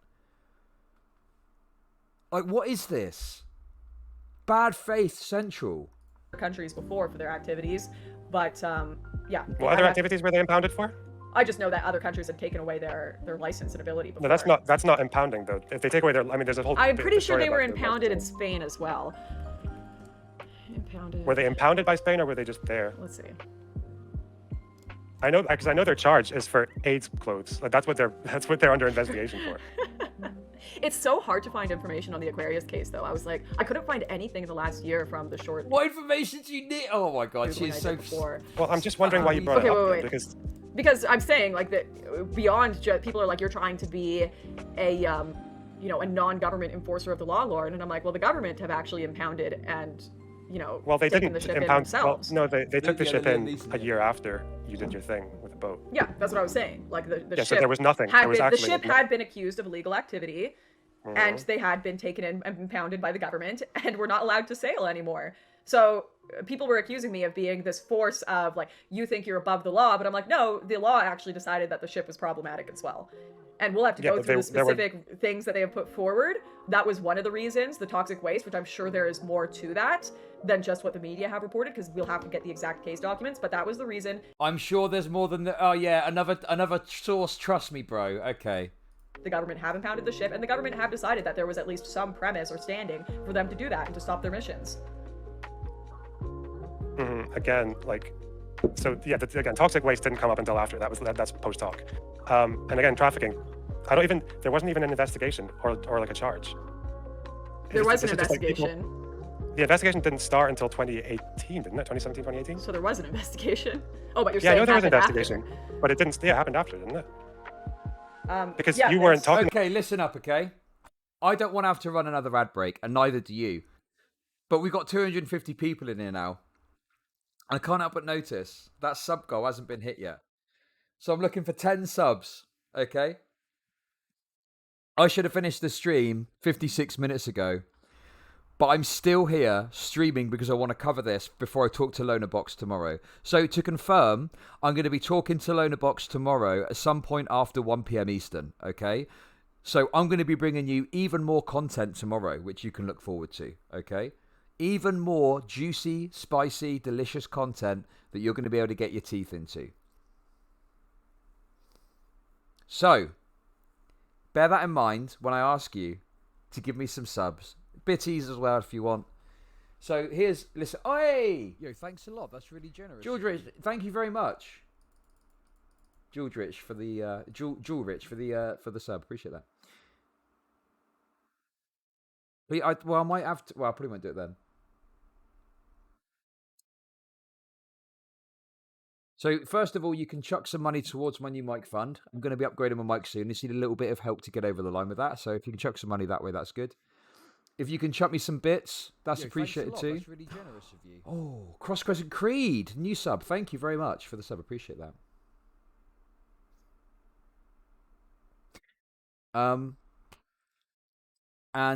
Yeah.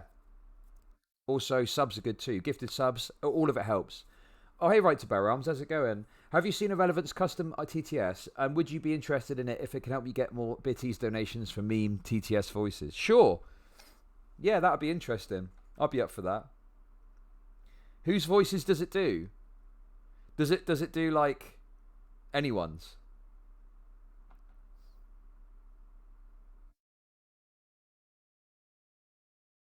Destiny. Oh, Trainwrecks. David Attenborough. Listen, we did the poll the other day. 40% of my audience hates Destiny. I don't think we can do a Destiny voice, okay?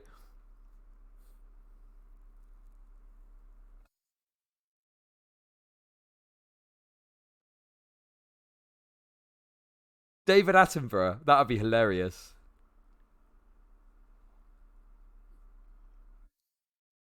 We're going to go with David Attenborough be based.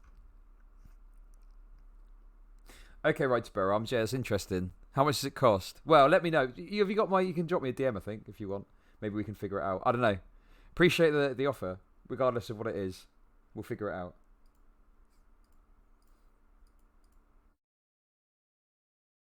You think Destiny would be good? Will people get pissed off? I don't know. Also, listen, I as you know, I'm desperate to not be seen as like some sort of fucking I mean, I don't know why anyone would think I'm a Destiny Orbiter. Oh, does it cost anything? Okay, I'll check that out. The last thing I want to be seen as is any sort of Destiny Orbiter, okay? Anyway, I don't think I can be. I'm like a Marxist, right? Destiny hates insane internet lefties. And I consider myself an insane internet lefty, so there we go. About them, you were talking That's about irrelevant because the point was that there are illegal migrants coming in that don't actually have refugee status, and we're finding that out more and more going forward. That Yeah, so if an illegal migrant is coming in, we're not going to know that they've got... This is the whole crux of the argument, right? We're not going to know that they're what they are until they've been processed. Do you know what I mean? these people don't actually have claim to refugee status, and something needs to happen about this, because at the moment... Sorry about to sneeze. Yeah, so this again, this has nothing to do with illegal activity or infected blankets. Okay, the first illegal activity is migrants coming in without refugee status, so they're committing the Is it illegal illegal? It's activity. not. The boat, is the boat doing that? Because the boat's supposed to take people to the Listen, next... sorry, something just crossed my mind and I want to say it, okay? I fucking hate language policing so fucking much. I fucking despise that shit. It pisses me off, okay? Now look, obviously, I don't say fucking the bad words, okay? I joke about it sometimes and I say it's because of TOS, okay? But I don't go around saying the N-word or something like that, right? I don't say those words, okay? Now, obviously, in the course of covering something or talking about something, you might use a term like illegal immigrant, right? I'll use the term illegal immigrant. There's no, like, moral claim. I'm just literally using the terms that are being discussed in this discussion, right? I'll say illegal immigrant. And then you'll get some fucking clown in chat, some leftoid idiot that's like, oh, you shouldn't say that, blah, blah, blah. It's like, fuck off, okay? Fuck off. So I'm going to implement a new policy, okay? I'm going to implement a new policy. Every time someone language polices me over some fucking benign shit that doesn't really matter, okay? So, for example, if I say illegal immigrant and some whiny little bitch in chat goes, oh, you're lending credence to the far right, I'm going to put a tick in the box, okay? The first tick in the box is going to be for an N, right? Now, second time it happens, right? Second tick in the box is going to be for an I. You can see where this is going, okay? And we're going to keep going, and eventually, once we've got a tick in every box and we've got all the letters hit, okay, I'm going to say the N-word. I'm going to say the N-word, okay? So guess what? If you language police me on bullshit words, you are going to make me say the N-word. You are going to make a racial slur be uttered, something which is completely unacceptable to you, and I know it is, okay? I know that that is unacceptable to you, and it is morally reprehensible, but you will be responsible for it. It will be your fault, not mine. You will have forced my hand, okay? So... think on, you fucking idiots. Okay? If you think you're going to come in here and fucking tell me off for saying totally benign shit that 90% of people wouldn't fucking care about, you can fuck off and I'm going to fucking do it. Okay? Port of call, which was Italy. The boat was supposed to do that. I'm still not sure. So let's see. Can you link me that European Union document, next port of call? Look, it's not going to work. Listen, if you're a regular chatter, it's not going to work, is it? It's if some fucking little first-time chatter dipshit comes in and goes, oh, I think that's a problematic term that lends credence to the far right.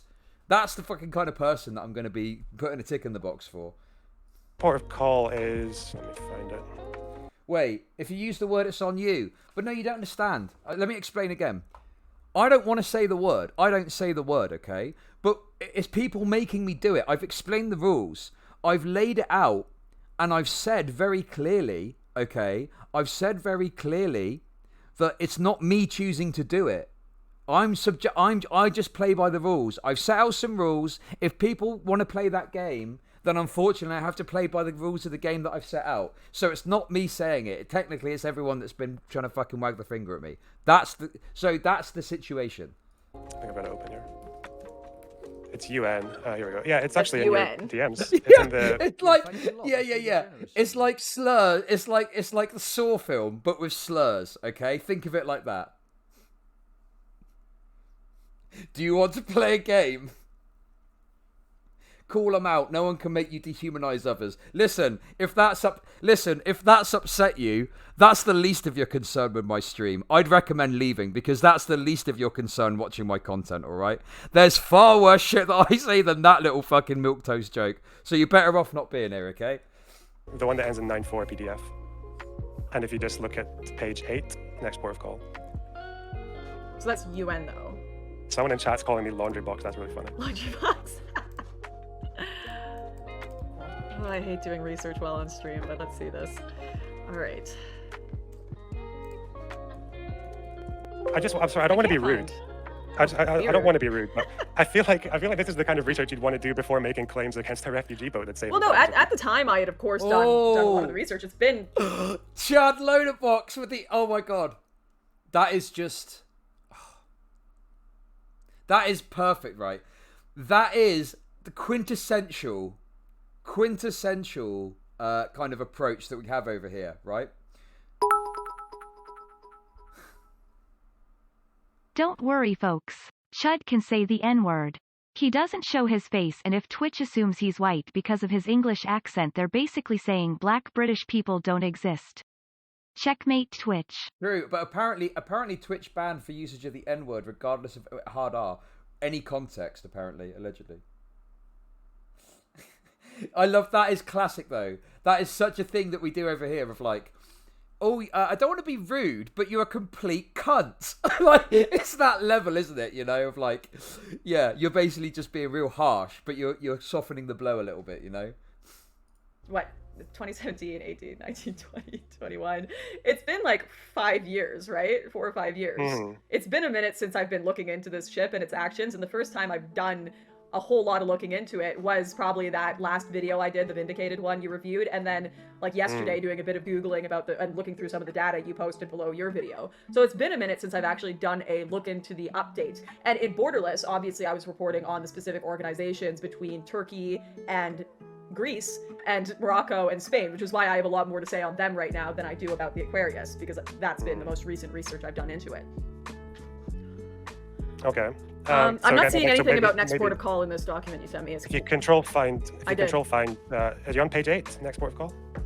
Did you send me something after that? Wait, I gotta say, No, I sent you- can we just point something out? I was in that little bit about the N-word stuff, and that person thought I was being serious. They thought that I actually had set up a complex system that would eventually result in me saying the N-word, and I was just gonna shirk all responsibility for it. That person actually fucking thought that was real.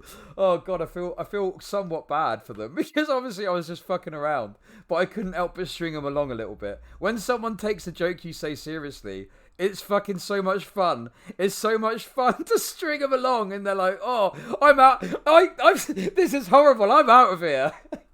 It's called we do a little trolling. Am I right, chat? It's called we do a little trolling. Am I right?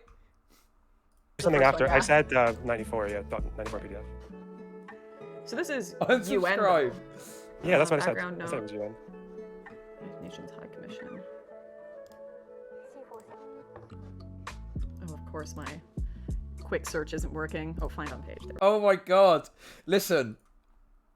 When you've got your opponent desperately Googling things, yeah, I'm fairly safe to say that you're in the fucking driving seat of that debate, okay? Like, Lauren Southen's there desperately fucking... I wish you could see Lonerbox on camera. He's probably just like sat there totally chucking chilling, you know? And she's there like, oh fuck, tap. Jesus Christ. Like, wait a sec, what is it? What's that meme of that person doing the speed run and they're getting sweatier and sweatier? That's what Lauren Southen's doing right now. This is so good. Catch you later, Zio.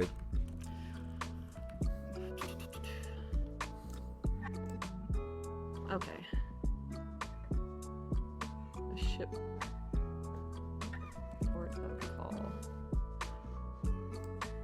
Which page was it? 8?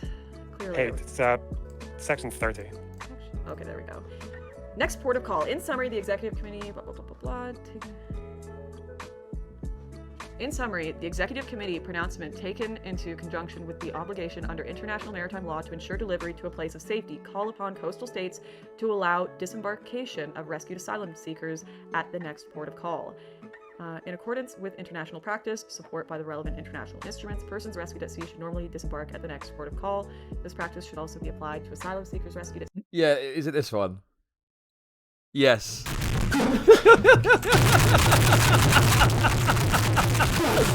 Yeah, this is Lauren Southen right now.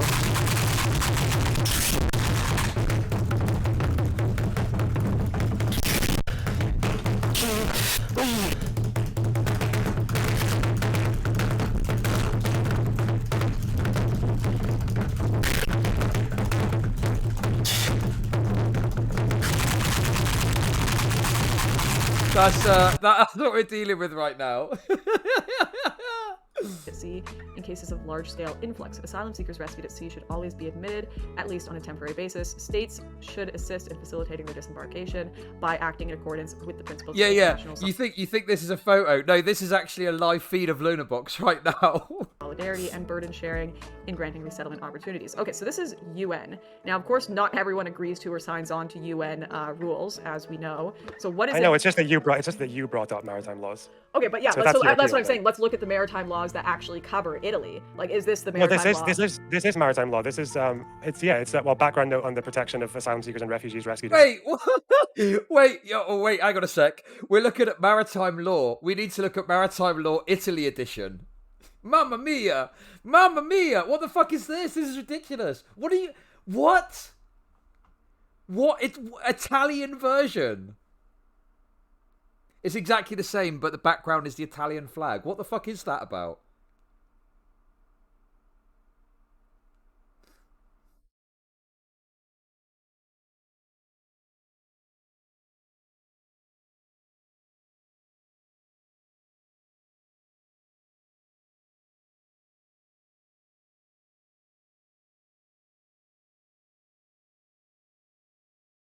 Am I missing something here? Is there maritime law Italian edition?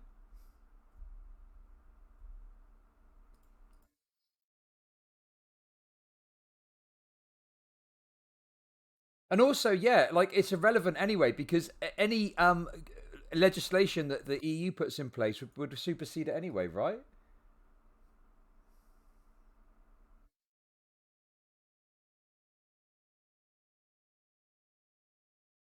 And I'm pretty sure there'd be some international stuff that would probably come into play too.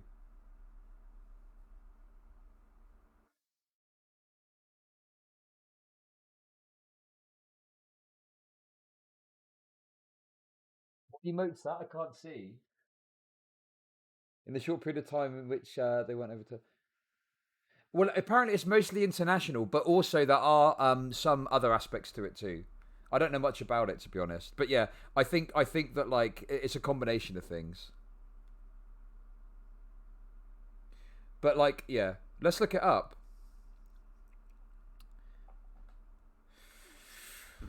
Oh, let's look it up. Let's do Wikipedia Andy it. Or have I searched Wikipedia? That's fucking insane. Right. Maritime.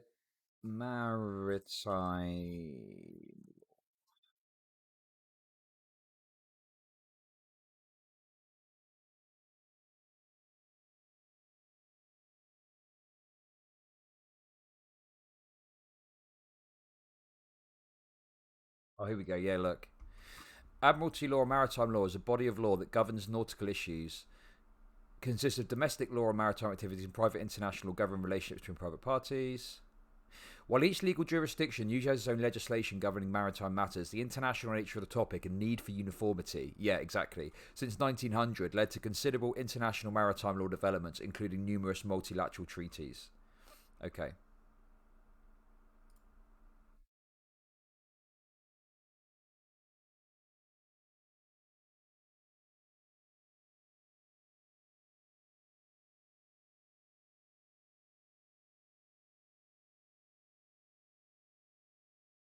I don't think there's like an Indian part. Sorry, Indian. I've got confused with Indian on there. I don't think there's an Italian aspect as such. Obviously, there's Italian legislation, but obviously, there needs to be some degree of unity. So that probably is somewhat quite superseded, not just by EU legislation, but probably like international maritime matters law too. See, But international maritime law. Okay. Yeah, this is international maritime law. Yeah. I'm gonna have to actually look into this a bit more because I'm not sure. Oh. I'm not sure if from the time that I was looking into this, it was definitely the closest port you have to drop them off at if it is someone at sea. So. And again, well, first of all, I think the qualifier, even if that's true in the case of the Aquarius, it would be the closest port of safety. Libya is not a port of safety. Morocco is further away. The Moroccan water.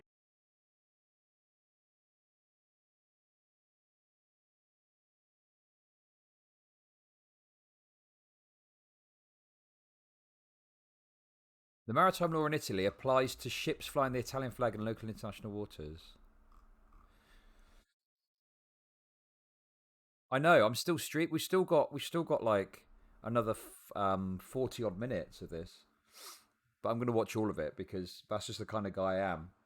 But I tell you what, I would like is a couple more fucking subs, baby, or some donos or some bits. Come on, let's keep it going. Listen, let's get that sub goal hit, okay? I'm out here grinding. We're gonna do at least a we're gonna do at least a 8-hour stream. So yeah. Get those subs rolling in. Support the cause. Are further away from Spain, let alone Italy. So. And I also wonder, because this is a document entirely. I like how someone in your chat is quoting like half of the paragraph and saying it debunks me. That's really fun. What did they say? Sorry. There may be He's quoted instances half where of the the next thing, port of call yeah. may not be the closest one, Are but you rather the one happy best now? equipped for the purposes for the of receiving bits. traumatized and injured victims, and I am subsequently happy, processing thank any you. asylum applications and Appreciate other that. situations involving state vessels Thank you, intercepting illegal Revo. migrants. The nearest port of that state could be regarded as the most appropriate port for disembarkation purposes. So I do think that this does say intercepting Hey, Poopmonger, how's it going? Good to see you. illegal migrants. You put them in the most appropriate state, which means the state they came from. Would you not agree? Well, how do you know they're illegal if you found them at sea? Maybe if they were coming through trafficker vessels through countries which typically have no one with migrant applications, like Turkey, which is a safe second country, or like Morocco, which the vast majority of people are not Okay. coming with migrant You can't tell until they arrive at the country and get processed. asylum seeking Again. applications. Again, Or- being from a sorry, go coming ahead. from a safe country. So I'm coming from a country. Well, first of all, this is again, these people came from Libya. They come from Libya, not Turkey. And again, they're in the sea from Libya, and being in a safe country, even if they were, doesn't instantly make you an illegal immigrant. The people who rescue them are not determining their legal status. How do you know they're illegal when you found them at sea? Nate, like, I don't know what to tell you. There's a reason Oh! why Australia has the policies they do and why they have worked so well. Oh, going back to Australia. Oh, this is fucking demolishing. This is fucking incredible.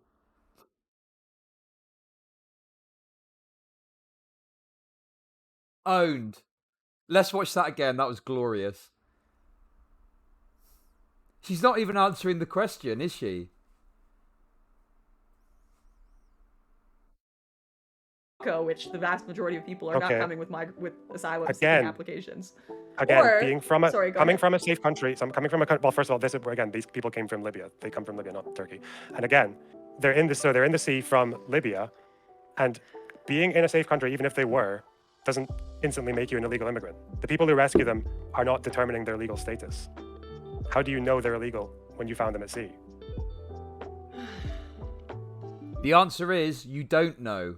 Nate, like, I don't know what to tell you. There's a reason why I don't know what to tell Australia you. has the policies they do and why they have worked so well, and why Europe is currently dealing with a bunch of people living under bridges and burning down migrant camps in Greece. What is happening right now is not okay, working. again, that's just okay. So why are you making all these claims then? If you just want them all to get sent to like whatever Christmas Island, or even just to stay in the country that they maybe would that otherwise is a flee. solution. Maybe they should be sent to an island to be processed first, so there isn't this drive factor which is saying, yeah, you Just send them to an island. What island are we going to send them to? What? How is the island going to feel about that? Oh yeah. By the way, we've decided we're going to put all of our listen. We're going to put all of the refugees and all of the asylum seekers and all of the people. We're going to stick them on your island. All right. Cheers. Thank you. What fucking island are they going to go on? That island will be part of a country. That country probably won't be happy with that setup. Hey, no nothing. No nothing. I found an absolute gem. No nothing. This is a gem, okay? This wasn't uploaded to a main channel. This was uploaded. You've got to get it. Listen, obviously watch it if you want. I'm going to turn this into a YouTube segment. You've got to get this out there. It's Lauren Southen getting absolutely demolished. She's getting fucking wrecked and no one's going to see it because it's on this fucking tiny channel. It's fucking incredible. She's getting fucking wrecked. get into Europe and you can just keep shopping around until someone accepts your asylum claim. And if they don't, well, the trafficker has probably lied to you and told you that they'll get it anyway. Hey, thanks for the bits. I have an idea. We'll just keep up the British tradition of sending criminals to Australia Kappa. Based. Anyways, like, there are, like, can we at least agree something needs to change? Because right now, it's not working. And if you hold the policy which you're suggesting, which is you just let everyone in because you may or may not know if they're a migrant or not, that's going to That is result. what we already do. Yeah, and it's not Yeah. working. It's not working. It's not working because people are first of all, they keep on declaring countries like Libya as safe countries, like which is kind of difficult. And then the second thing So is, should they're anyone not from really- Libya be able to come? Like, should the entire country of Libya, every single person who lives there, be able to come to Europe? You don't and have not be to turned do back? a. You No, don't I'm have to serious. go Like with that. this. You don't have to go with the slippery slope fallacy again. No, it's because not a they can slippery already slope. do that, That's and you they will do actually it. have to consider these things. Like, Okay. This reminds me of these arguments are totally fucking absurd. Okay, this reminds me of when it was like what was it? Was it Bulgaria? I think it was Bulgaria was being added to the EU. So obviously they'd be added to like free movement of people, and there was this fear mongering that there were going to be hordes of people emptying out Bulgaria, right? Hordes of people exiting Bulgaria to come over to the UK, right? And it was so fucking fearmongered that the press were at the fucking airport waiting for hordes of people from Bulgaria to come through on like the day that it happened, right? And do you know what happened? One person turned up at the airport. And there were all these reporters there. And they were like, all right. And he was like, oh, hello. And they were like, "What? I've just come here to find some work, obviously try and get a new opportunity." And then everywhere that was it. So what? You're telling me that if the entirety of Libya wanted to move over to Europe, we should just let that happen?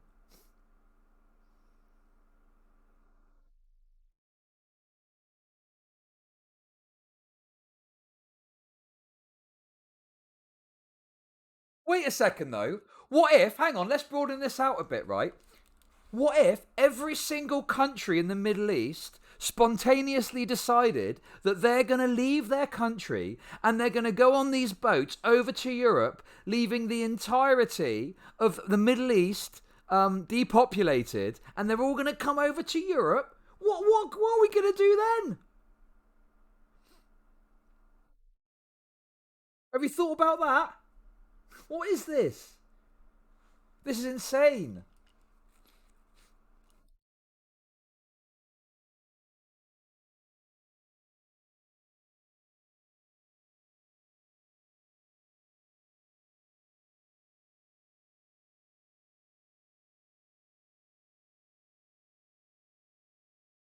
Oh, yeah. Damn.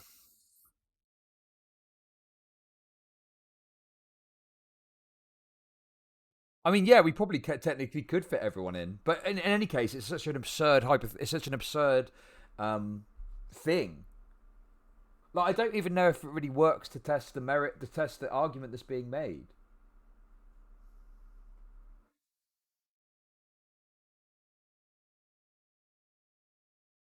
should anyone from Libya be allowed to come to Europe and claim refugee status? Do you say anyone or everyone? Again, that's Anyone. different. Because Should anyone, anyone. In Libya, yeah. And be Unless they're like given- fucking no. Like, again, claim. Unless they're like, I don't know if they're part of whatever that group's called, not the GNA, the other ones. Yeah. Okay. But again, you have to find that in the processing, sir, in the processing. So what do you do when you like? Let's see. How many refugees? Do you think there needs to be a cap on refugees and migration in countries? Like an absolute number? Yeah. I don't think so. No. So, and I know you're going to call this a slippery slope, but the amount of people who are in poor countries in turmoil actually probably outweighs the amount of countries that are not in turmoil and have a bit of wealth. Yeah, and believe it or not, most of them never like have the opportunity to come to Europe now, and they don't do it. Why is everyone calling this open borders? Like, we already have, like, international law for refugees is already open borders, and people don't leave.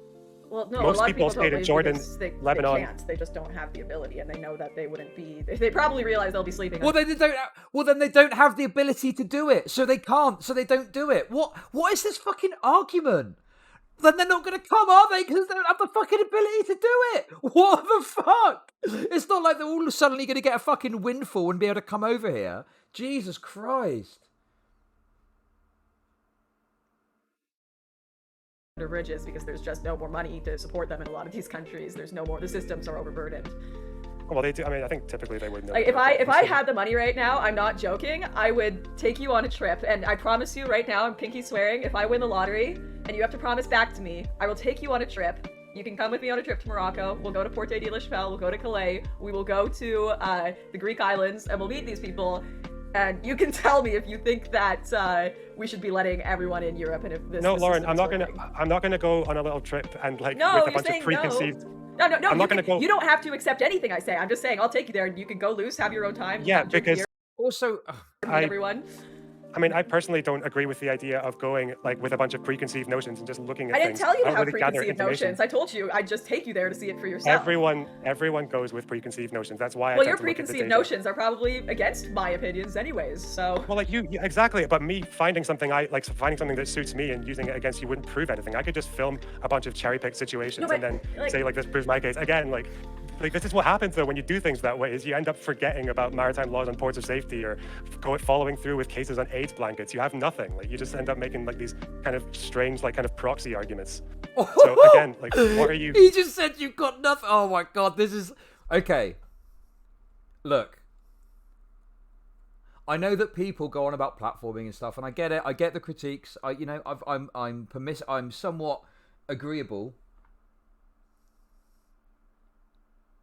to some of the critiques about platforming, sure, but I don't think anyone could deny that this is a categorical demolishing by Lonerbox. Unless you are fucking, really, really fucking pro Lauren Southen, I do not see how you can come away from this. I mean, look, she's defeated. She's been defeated. This is incredible. This is an example of like great platforming. And the best thing about it is it's not like Lonerbox was like super prepared for this. Like he just turned up kind of a bit tired and was like, oh, all right, let's have a chat. Effortless. It's fucking effortless. What do you want to do with these people when like even generation identity? I'm asking again. I'm not sure if you've answered yet. People getting rescued in the sea. They don't have to be an NGO. They can be a commercial vessel going fishing. What are they supposed to do? What do you mean? What are they supposed to do if they're a commercial vessel fishing? Like if you're a commercial vessel and you receive. If a vessel is obligated by the law to rescue people if they get a call, that's how it fucking works. It's not like you could just be on a fucking boat. Listen, you can't just be on a boat and get a call and be like, oh, help, we're dying. Oh, yeah, sorry, it's lunchtime, we're going back. See you later. It's an obligation. It's the law. You've got to do it. With distress call, maritime laws, you have to rescue them. What do you do? So what do you do? What do you do with them? Of course, if you are Or even a generation identity, what? If you are receiving a distress call, you have to help them. That is, of course, maritime law. But going out into waters and with the deliberate intention of picking people up in boats, working for some of these NGOs that are deliberately coaching people to try to get them refugee status they don't apply for, as they've told us, having missions where you go out on sea-doos every day and pick people up and bring them over, like, something needs to change here, and perhaps that change is only allowing embassy applications for refugee status the same way they do in Australia, or only allowing the application to come from a place like Christmas Island. Maybe they get an island where they make all the applications happen from there. But I thought you were saying that you don't... Making it happen from somewhere which is already like largely inhabited tends to ruin that island and cause a lot of conflict, because you have a bunch of people, anyone, doesn't matter where you're from or what your background is, I'd be the same, a bunch of people with no hope, no opportunity, no status for, no potential future because they've destroyed their identification and they can't apply for refugee status. Putting all those people in one place, whether it be in Italy or an island or in the middle of France, causes a lot of violence and chaos and destroys communities. So you have to ask yourself, right now the system is not working, it's not working. Do we keep going as we're going? And that seems to be your suggestion. Because I'd say the Australian system is better. Just shut it all down, because you can't even help the people in your own country. I did not say keep going. First of all, distress calls can be received from boats that are docked or coast guards. The Italian Coast Guard does like a quarter of the rescues in some years. So even you're not going to get rid of the entire Coast Guard, right? Because that would mean there'd be a potential for rescue missions. I didn't say to get rid of the entire Coast Guard. Well, yeah, but the Coast Guard can do rescue missions. So again, so you're saying like rescue missions will happen, people will move, and then what, they get put into a detention island? I don't know. I feel like I'm going to look at Australia for the next day or two and find that there's massive like human rights abuses happening in Christmas Island. And again, if they can't come over to Australia, where do they go? Do they stay in the island that they would? A lot of people live there for a long time. A lot of people live on Christmas Island for a long time. But it's a question of... How many people are in Christmas Island right now? That's terrible. That sounds terrible. That sounds fucking terrible. Why don't we do it like Australia, where people end up on this shitty island and they live there forever? Well, I wonder why, because it sounds fucking awful. Jesus Christ. Let me see. It's the amount of people that actually leave and try to come now is massively reduced, and their drownings are down to 0 though. Again, drownings. Again, like if you applied this to somewhere like Libya, the number of drownings decreasing Okay, doesn't mean anything. If they're just ending up as in of Libya 2010, there were 1,400 people living on Christmas Island, but that says population, so I'm not sure if those are the people impounded or how Again, many I'm people... thinking we're talking about where they. So she's saying Australia is, listen, she's saying that Australia is the solution to all these problems. She doesn't even seem to know how it fucking works. She doesn't even seem to have a fundamental understanding of how it even fucking works over there. Come from. So again, if you stop the boats from Libya, then I don't really care if drownings go down. That means they're in Libya. They're in detention centers and facing human rights abuses where they might as well be dead. You're anyway. not understanding, like, it's so, like someone just mentioned in the chat, when they stopped the boats, refugees, quote unquote, stopped flying into Indonesia, right? There was a draw for people to actually go to these countries, and that's what was happening. People that were, and I'm going to use Morocco as a context because that's where I've been on the ground, but I know it's happening in Libya too. People were going to these countries. They were going into these situations. They were putting themselves in situations where they were potentially going to go into capsized boats, where they were going into countries like Libya, where, yeah, if you get caught, you're probably going to have a pretty bad time. It's probably going to be horrible. But people are going into these situations because there is a draw there. There is a driver, which is the fact of open borders, the government. And you know, I don't blame these people, because the government in Europe and NGOs, all these activists have been telling them for decades, yeah, open borders. Smugglers are telling them that too. Open borders. You come in, you're going to get a house. We're going to take care of you. Our home is for refugees. Everyone's got the signs out. You know, we reject no one. So they're going into these situations. A few things are happening. One, they get caught anyways, doesn't matter what the policy in Europe is, and they go to a Libyan jail and it's horrible. 2, their boat capsizes and it's horrible. 3, they get across to Europe and they don't get any refugee status or any status at all because they were illegally migrating and didn't have a right to it, and they end up living under a bridge or getting killed in one of their camps. More than half of the people get their claims eventually accepted. I think it's 40% immediately and then another 29% after Okay, that. so you still are left again, with hundreds of thousands of people in limbo. I'm saying that's a problem, but I'm saying it's not worth sending a bunch of people who, in your words, who get their claims accepted. What is the stat, the half of? Is it half of people that come by sea, or is it half of... So yeah, you'd end up sending people who, you know, what? So 40, 50, 60, 70%? So 70% of these people are going to be able to go and have their claim accepted, and, you know, the majority. So, like, yeah. Oh yeah, the goalposts are moving fucking all over the place. I don't even know where the goal is anymore. Actual refugees, or half of people who make claims? Why do you keep contrasting people who come by sea and with actual refugees? Because not everyone that comes by sea is an actual refugee. Plenty are not everyone that migrants. Not everyone that comes across in any way would be like an actual refugee, though, right? Yeah, you would expect people coming from sea what the is most this dangerous way. Of half the people who get accepted? Half the people who claim asylum. Half the people who claim asylum, right. So how many of that is the actual portion coming over? What do you mean, the portion coming over? Like the actual people coming over on boats that are trying to migrate to Europe. What percentage of those are actually get accepted as refugees? I don't really know if they would file that, would they? If they're like in the asylum process and they're gathering data saying we need to gather stats on asylum seekers who came by sea.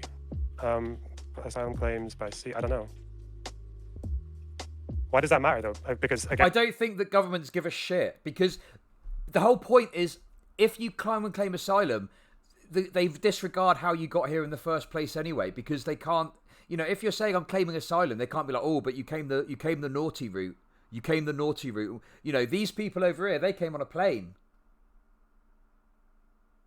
They had the documents, they came on a plane. You came the naughty route, so you're going on the naughty list. I don't think it fucking works like that. Again, like you keep saying like actual refugees versus people from boats. All right, I have to end the stream pretty soon here, so I'll just really try to clarify. Oh, I know I'm 20 minutes. Oh, I've got to end the stream. Can you hear that? That's the copium huffing that's occurring right now. Over, I just realized. It's fine. And I'm fine to talk to you again. Yeah, I'm totally good to talk to you again.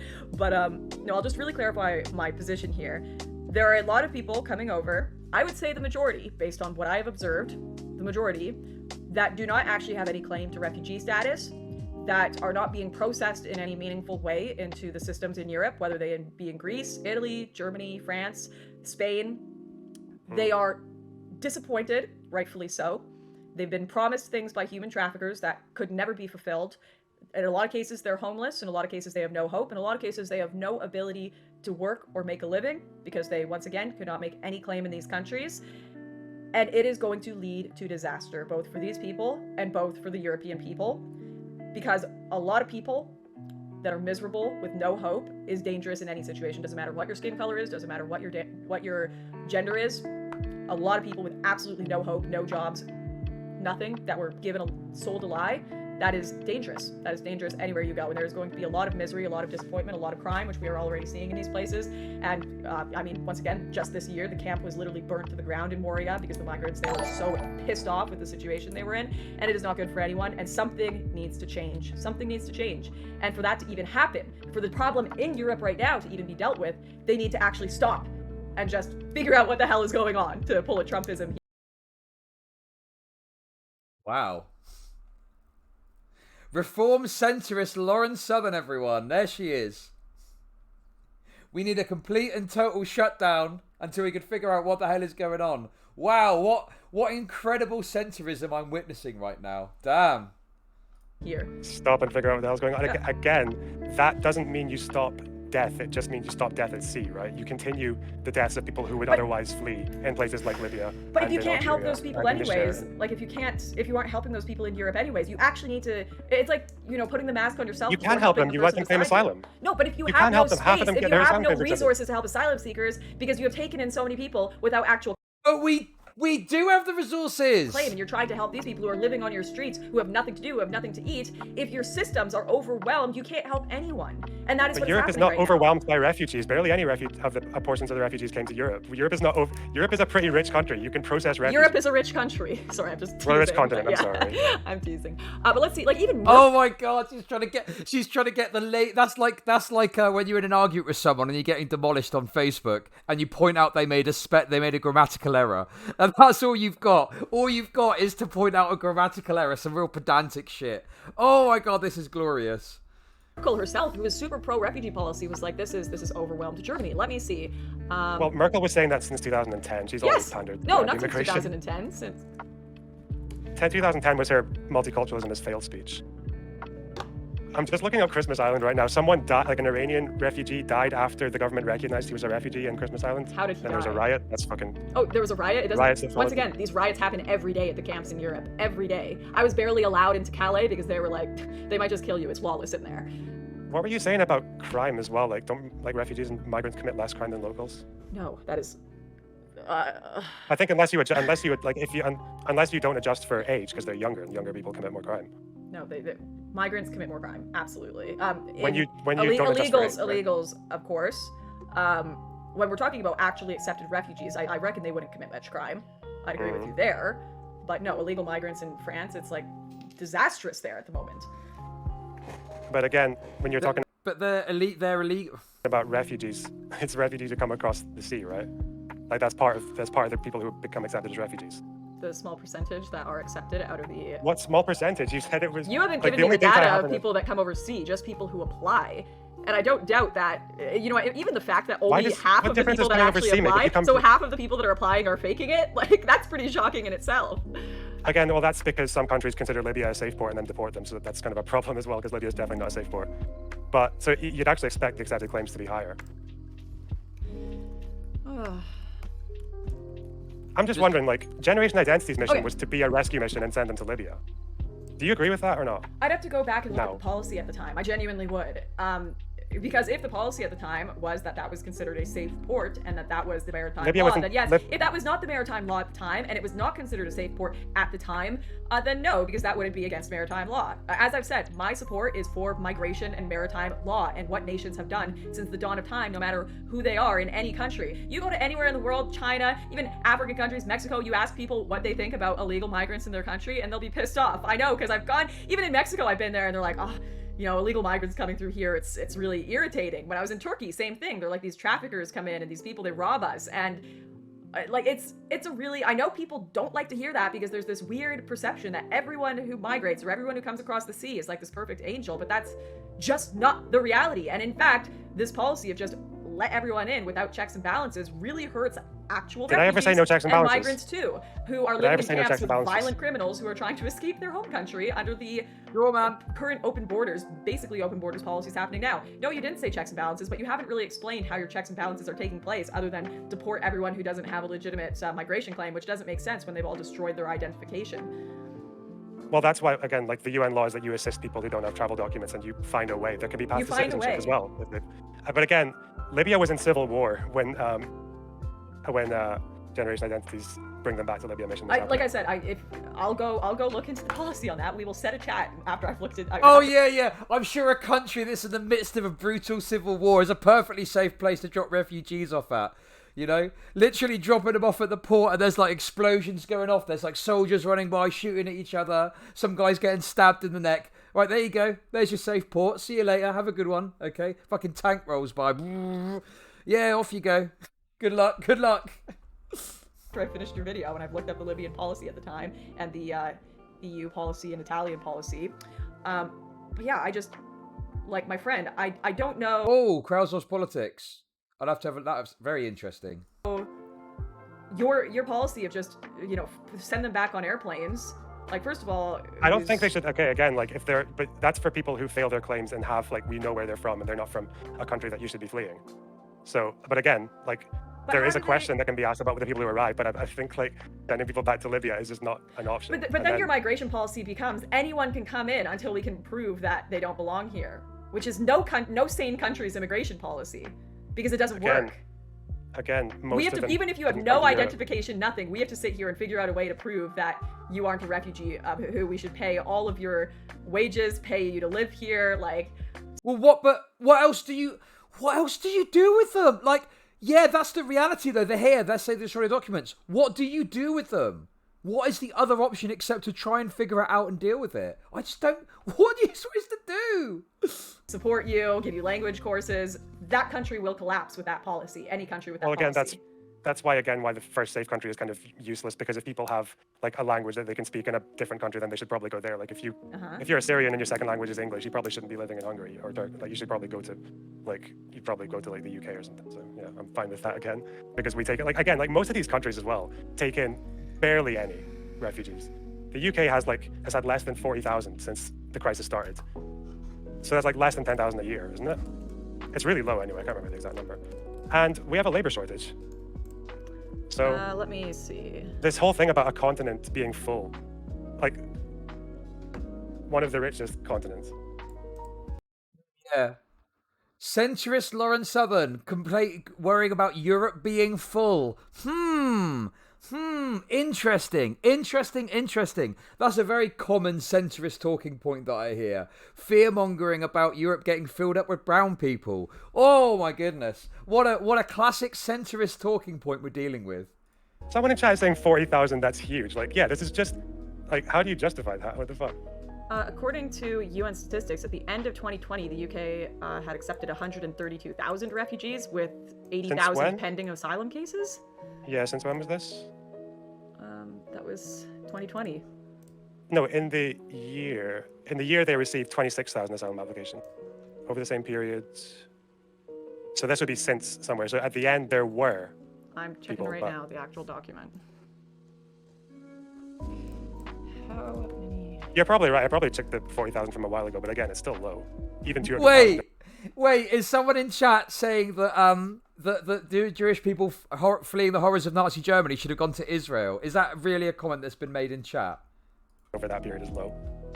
How many dependents do you want? Because you realize asylum seekers are dependent, and like they For should be. An of average, course, if you are fleeing a country from war, and you, in a lot of cases, sometimes can't speak the language, you have no ability to set your feet. Some people will be single mothers fleeing. Israel didn't exist until after the fucking war. That can't work. They're going to be dependent.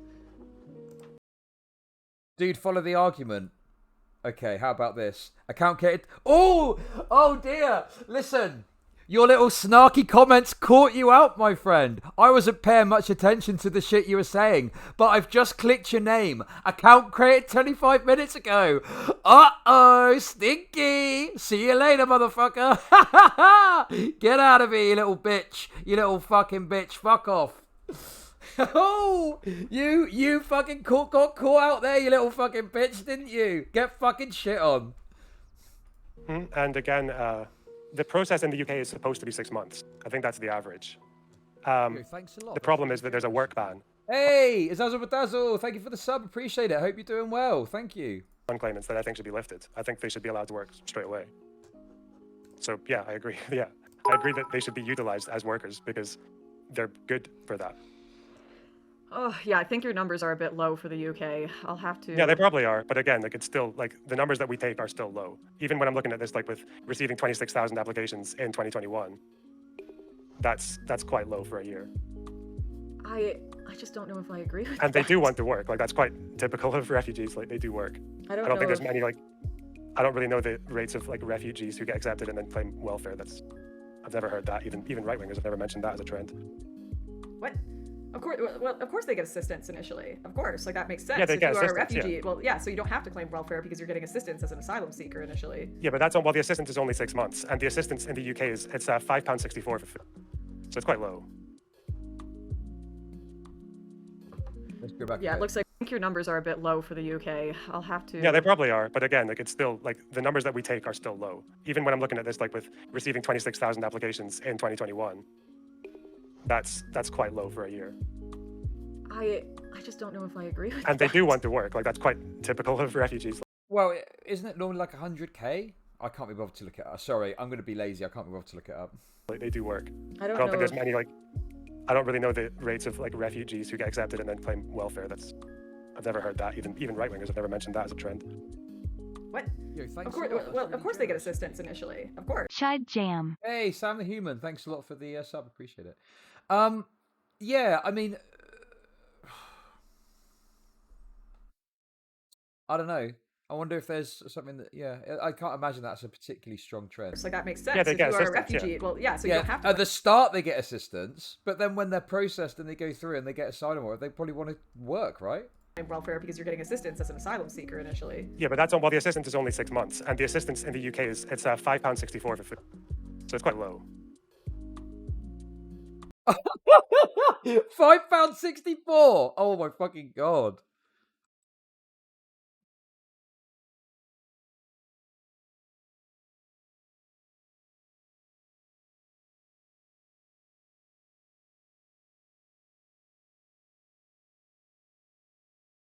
You probably get more than that though. You probably get. How much did he say? I don't know if it's. Yeah. That'll be daily or weekly. That's probably weekly, I presume.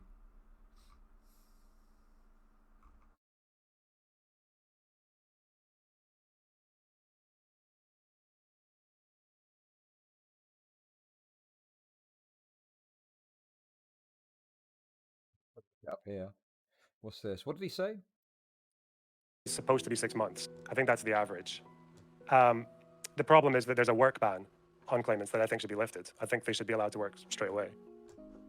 So yeah, I agree. Yeah, I agree that they should be utilized as workers because they're good for that. Oh, yeah, I think your numbers are a bit low for the UK. I'll have to. Yeah, they probably are, but again, like it's still like the numbers that we take are still low. Even when I'm looking at this, like with receiving 26,000 applications in 2021, that's quite low for a year. I don't know if that's right. Actually, I do want to check what he said because I've got some figures here that are different. I just don't know if I agree with And that. they do want to work. Like that's quite typical of refugees. Like they do work. I don't I don't know think there's if- many like. I don't really know the rates of like refugees who get accepted and then claim welfare. I've never heard that. Even right wingers Gone have never back a mentioned bit. that as a trend. What? Of course, well, of course they get assistance initially. Of course, like that makes sense. Yeah, they if get you are a assistance, yeah. refugee, well, yeah, so you don't have to claim welfare because you're getting assistance as an asylum seeker initially. Yeah, but well, the assistance is only 6 months, and the assistance in the UK it's £5.64 for food, so it's quite low. £5.64 for food. I don't know where he's getting that figure from. Maybe we can clarify. But this is from the government's website. You can get a house, a cash allowance, or both. So obviously housing, you'll give given housing while your claims are being processed. Cash support, you get £39.63 for each person in your household.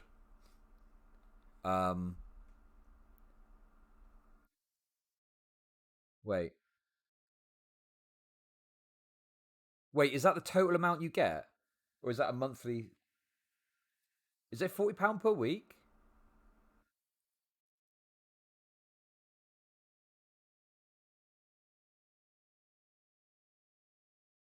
Oh, each week. Yeah. Okay. It is weekly.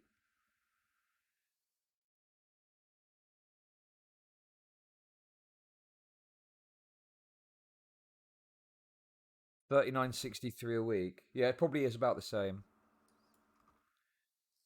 So we'll double check.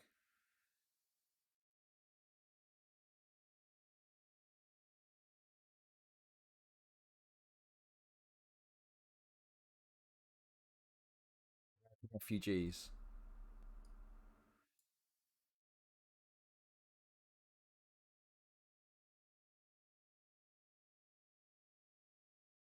Extra money for mothers and young children. You get extra money to buy healthy food if you're pregnant or mother and yeah. Maternity payment.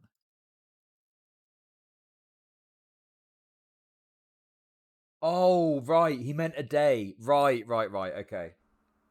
Right. Got it. So the figure he's quoting is a daily figure, right?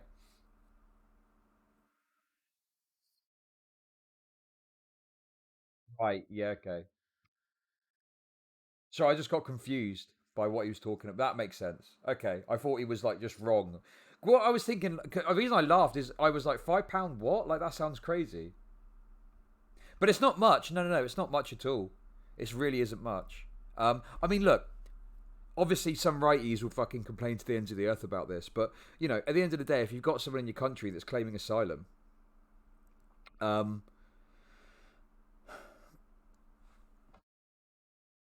you need to put them somewhere. You need to give them the ability to survive. Maternity payment,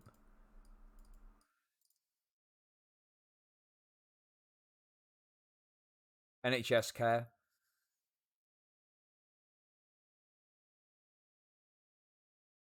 So, see, I mean, obviously, well, yeah, I don't know. Could it be more? Possibly, but like, it's something, I guess. I don't know.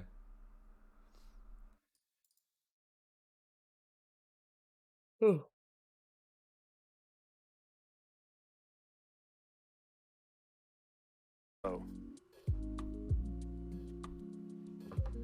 Yeah, it looks like we'll have to. I'm gonna get those UK rates as well. Also, how I much can did see you say? that they get £5.64 a day for food, sanitation, and clothing. That all of this sounds sus. How much? This is from your money? source. This is from the same Food, sanitation, and clothing. Right, yeah, okay. He is right. UNHCR UK. Oh my god. Why is I that was- sus? £5.64 a day for food. That sounds pretty typical of the way UK treats refugees. No, that does sound Not for- sus. Unless they're feeding not them for- as well. Like what? No, I said for food. I No, said for food. Okay, asylum support. So they You get get housing, but 40 they don't. pounds for each person per household. I'm on the UK Gov website now. Yeah, £39.63 per week per person, which makes £5.64 a day for food. Oh my god! Why did I doubt my boy Lonerbox? Why did I doubt? No, I looked it up. He's right. He's fucking bang on the money to the penny. Holy shit! This guy is fucking. This is insane. The demolishment here is insane. Hey, Supreme, how's it going? It's fucking incredible. He is absolutely fucking demolishing her thanks a on lot. That's really every generous. single fucking point. Yeah, I was saying earlier, Supreme, this is an example of Lauren. Lauren has just been... Unless you're a massive Lauren Southen fan, she has been absolutely fucking destroyed in this debate. Have you seen this already, or is this the first time you're seeing this?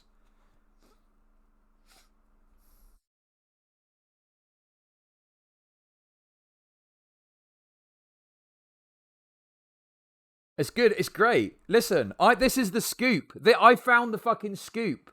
By the way, Deep Dish Bard, thanks for the sub. I think I said already. I got the fucking scoop on this bad boy. Because I'm a fucking good streamer, eh? Huh? Food, sanitation, and clothing. But yeah, this was the source that you got the. Okay, you got the asylum refugee support, numbers uk.gov. What you'll get, you can ask for somewhere to live, a cash allowance, or both as an asylum seeker. House, you'll be given somewhere to live if you need. This could be in a flat, a house, a hostel, or a bed and breakfast. You cannot choose where you live.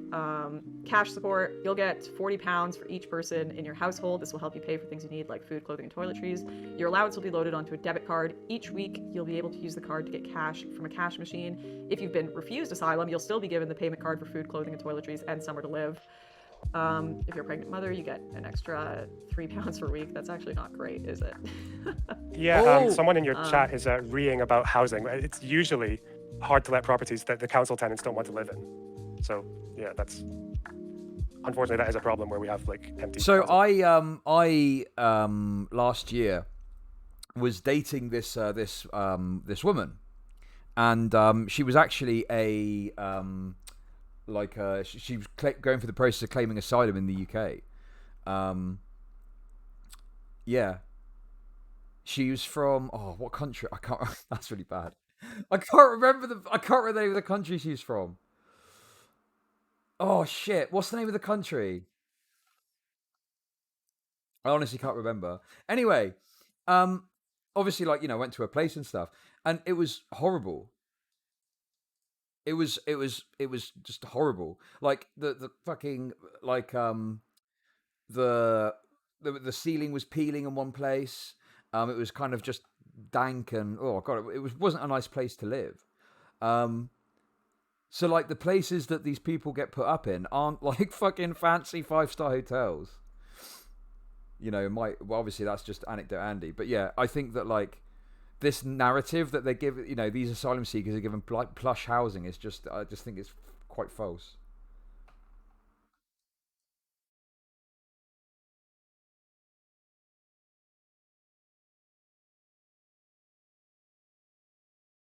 But yeah, yeah. I need to remember the name of the country though. Oh God, we spoke about this at length. I can't remember. Oh no. Oops. Houses in the UK that people don't want to live in. Okay, I'm gonna have to look into these actual stats and how much it costs to live in the UK. I also reckon. Why is that? Did that surprise you? Pardon? Why did that surprise you? Why did it surprise me? £5 a day? Because Quite £5 degrading, a isn't day. it? Yeah, that's a short. That's why I don't actually think that can't possibly be the actual number people are being given if they have been granted asylum. No, I said when they're applying. I said if you're granted asylum, then you just get to work and you do your job. You don't need the money anymore. So what I would presume would happen is, let's say that okay, fuck.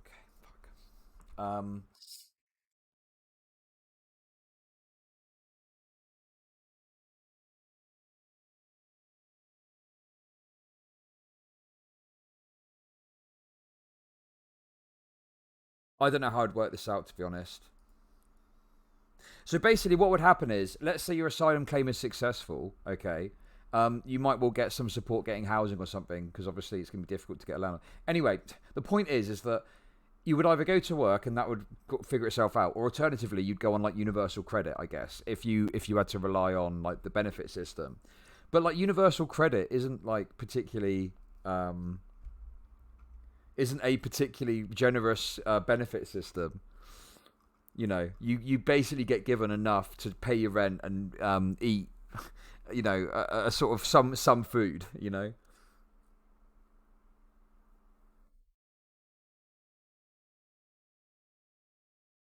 Why do you keep naming countries? Why are you so interested in the fucking place that this person I was dating last year? Why do you want to know where she's from so much? I think it was a Balkan country. I think.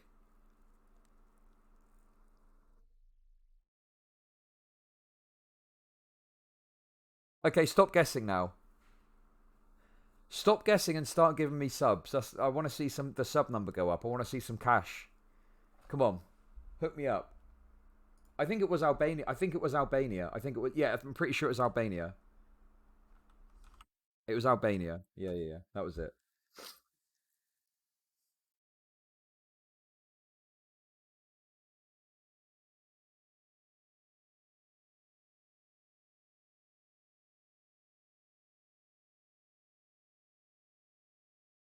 Okay, I'll have to look more into this data, obviously. So this isn't welfare, but yeah, so again, yeah. So when you're claiming asylum, when they're vetting you, you get £5.64 a day for food, sanitation, clothing. Why is that? Well, you get free, like you said, you get housing and Yeah, you get housing. I know it's not terrible, right? Yeah. Okay. Yeah. no, like I said, there would have to be more than £5 per day. Why? Why would it have to be? I've lived off I haven't had to, but it's possible. That's incredible. She's Lauren's like shocked at how badly the refugees get treated and how little money they get to like feed themselves. What? Why would you? Why has this been uploaded? This is just embarrassment after embarrassment after embarrassment for Lauren.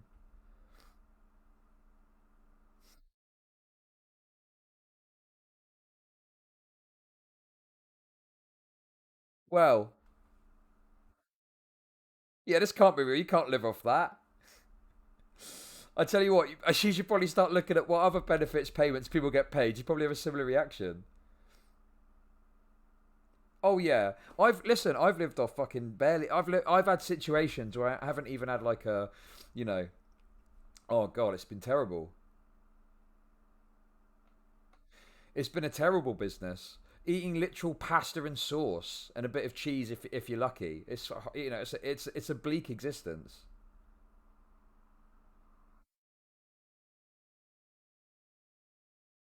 You know, it's honestly having that sort of level of income or not income, having barely any money and trying to survive. Oh god, it's a bleak existence. You know.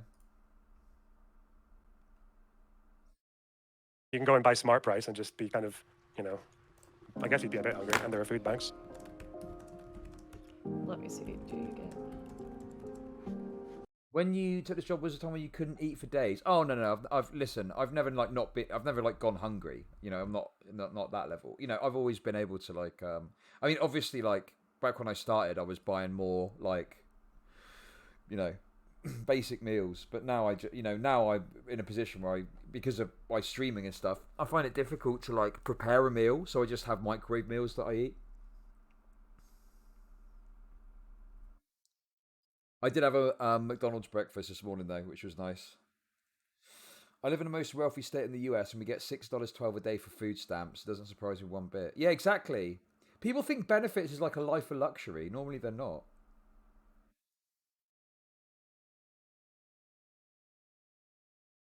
No, it was breakfast. Got a double sausage and egg muffin. Oh, delivered, of course. I was supposed to go out to get groceries today, but I couldn't be fucked.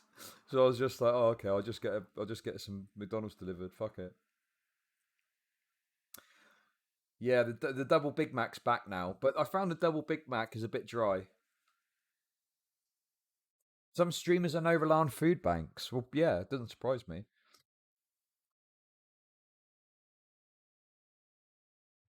Yeah. But hey, well, listen, I'm not gonna have to worry about that as long as you fuckers keep giving me money, eh? So on that note, chuck me some money for a mic. Chuck me some subs.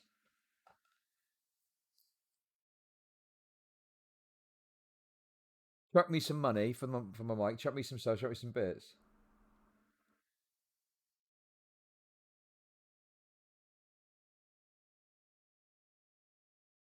I eat chicken nuggets from McDonald's, yeah.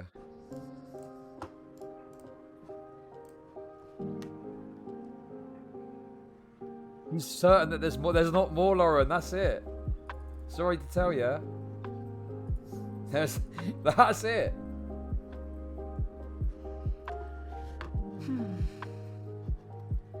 Sorry, I'm just doing some reading. It's okay. I'm just gonna wait for someone in chat to say something funny.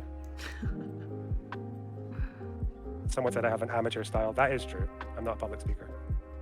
I'm enjoying talking to you, though. I know a lot of my chat will probably hate you, and you know what? You were a bit of a cunt in your video, if I'm being honest. But I'm enjoying talking to you. But you were making cunty claims. Excuse me, your claim that I made up my entire Panos interview was grappling at straws. I didn't.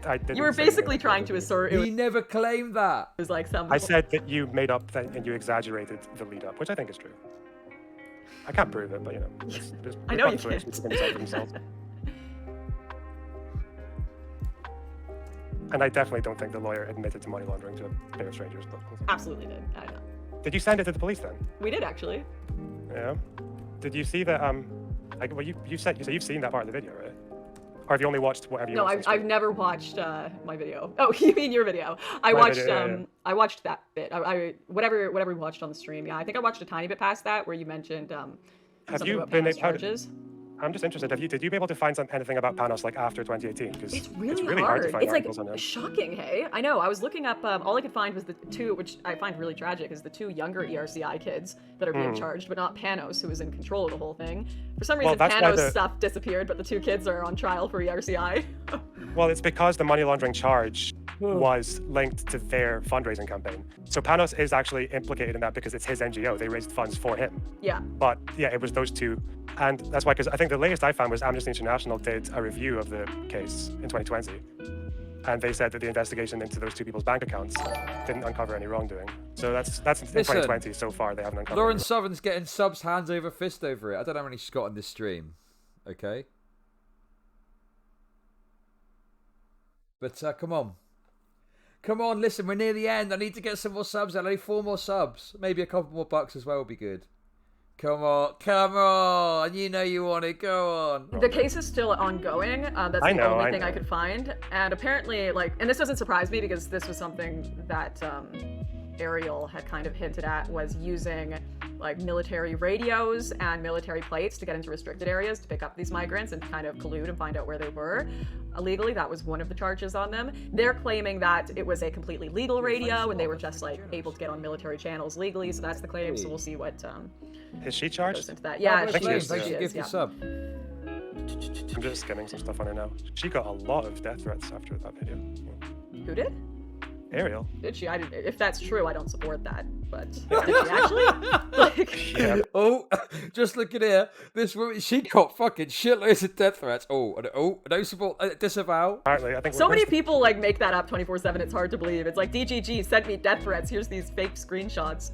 So I don't know, right? When a bunch of Nazis like raid my Discord, that used to happen when I made like more alt-righty videos, and they never target me. They never DM me. They never at me. They always at the people in my server with female profile pictures. Gotta get the They femme come ones, into my hey? Discord. They come into my Discord to attack women. It's really weird.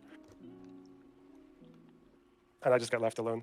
All right, so I'm finding a few bits of information that are saying it's higher. So I'm gonna have to sit here and be boring after this stream and look into all the information on migrant God, I housing can't wait to speak benefits. to Lonerbox. I wouldn't It's be gonna be surprised based. if there was also I'll just say this honestly. My chat's gonna but I actually, when I was a youngin', I did volunteering with refugees in Canada and asylum seekers, and we went out and did shops for them and helped them cook food and stuff. So there was a lot of Yeah, that was a private Maddie support Cakes as well. It reference, was yeah. with the church group. Surprising. So I wouldn't be surprised I would hope at least that it was mixed with that, if that is the case for genuine asylum seekers, of course. So I will have to look into it because, as we know, as this chat certainly know, the media make pretty shocking claims. A lot. Well, this source is from the Home Office, so. Right. And I'm going to look into if there are compounding factors to that, if there is food given to them as well on top of that. This does say that, sorry, I'm opening. I'm not making like a massive moral claim about the money. I was just interested that it surprised you so much. They can probably go to Of food course, banks. because I've lived in the UK and £5 is not much, obviously. It's not much for food. No, exactly. Do you think we should give him more, Lauren? I thought you were complaining about fucking asylum seekers getting help from the government, but you're even saying it's not enough. Oh my fucking God. Why would she say this? This is just embarrassing. Why is she saying things that are like against her points? Oh my God.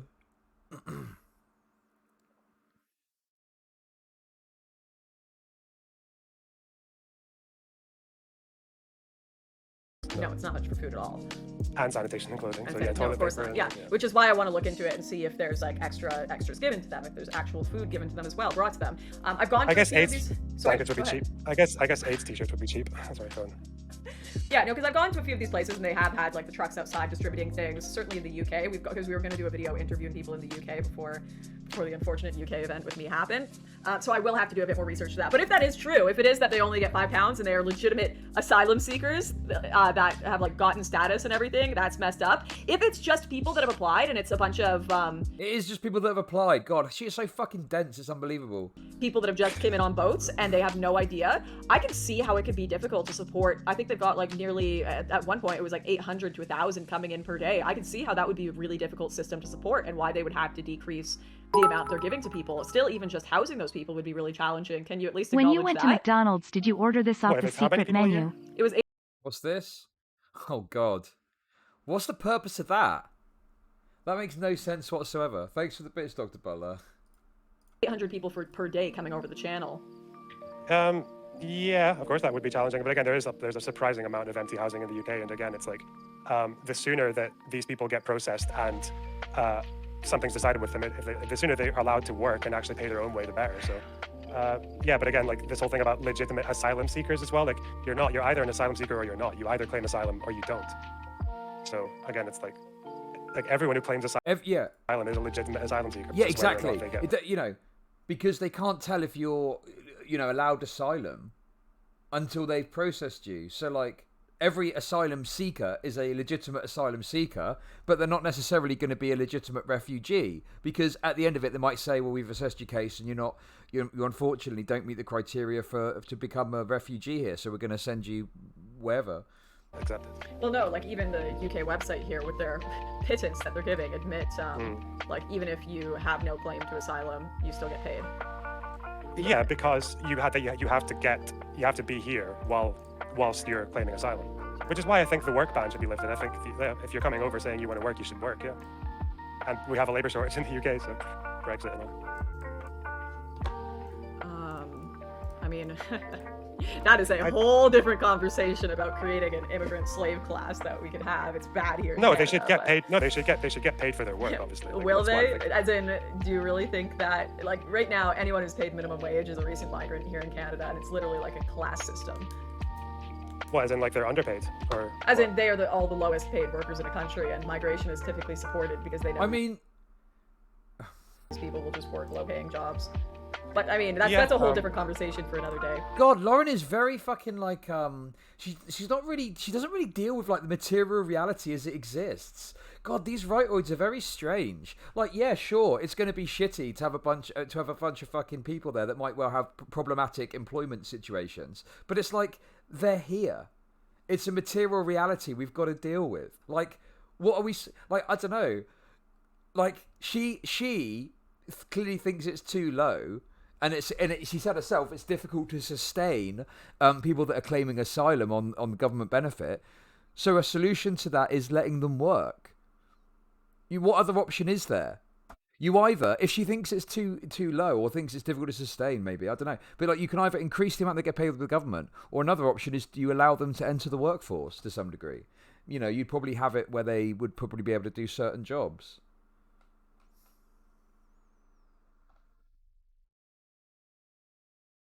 I know, it sounds like we need immigrant unions to join with the local unions. That would be nice. But, All right, we can get to terrorism, immigrant unions, and let me look into these actual Libyan laws.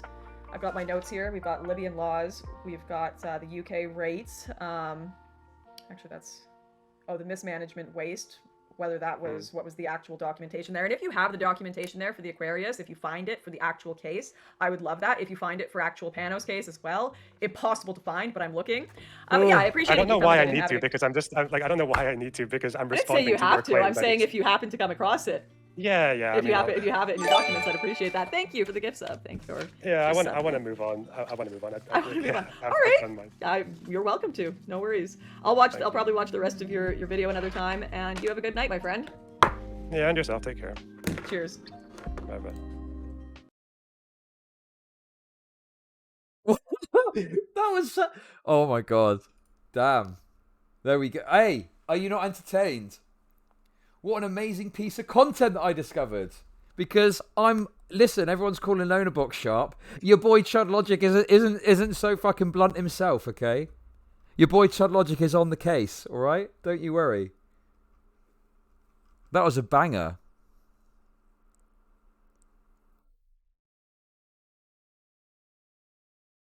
Oh, that was one of the best pieces of content I've done in some time. I really enjoyed that. There we go. I'll turn that whole thing into a YouTube. I was thinking, should I just maybe do one portion of it? Maybe I'll do it in 2 parts because it is quite long. I don't want to put I don't know.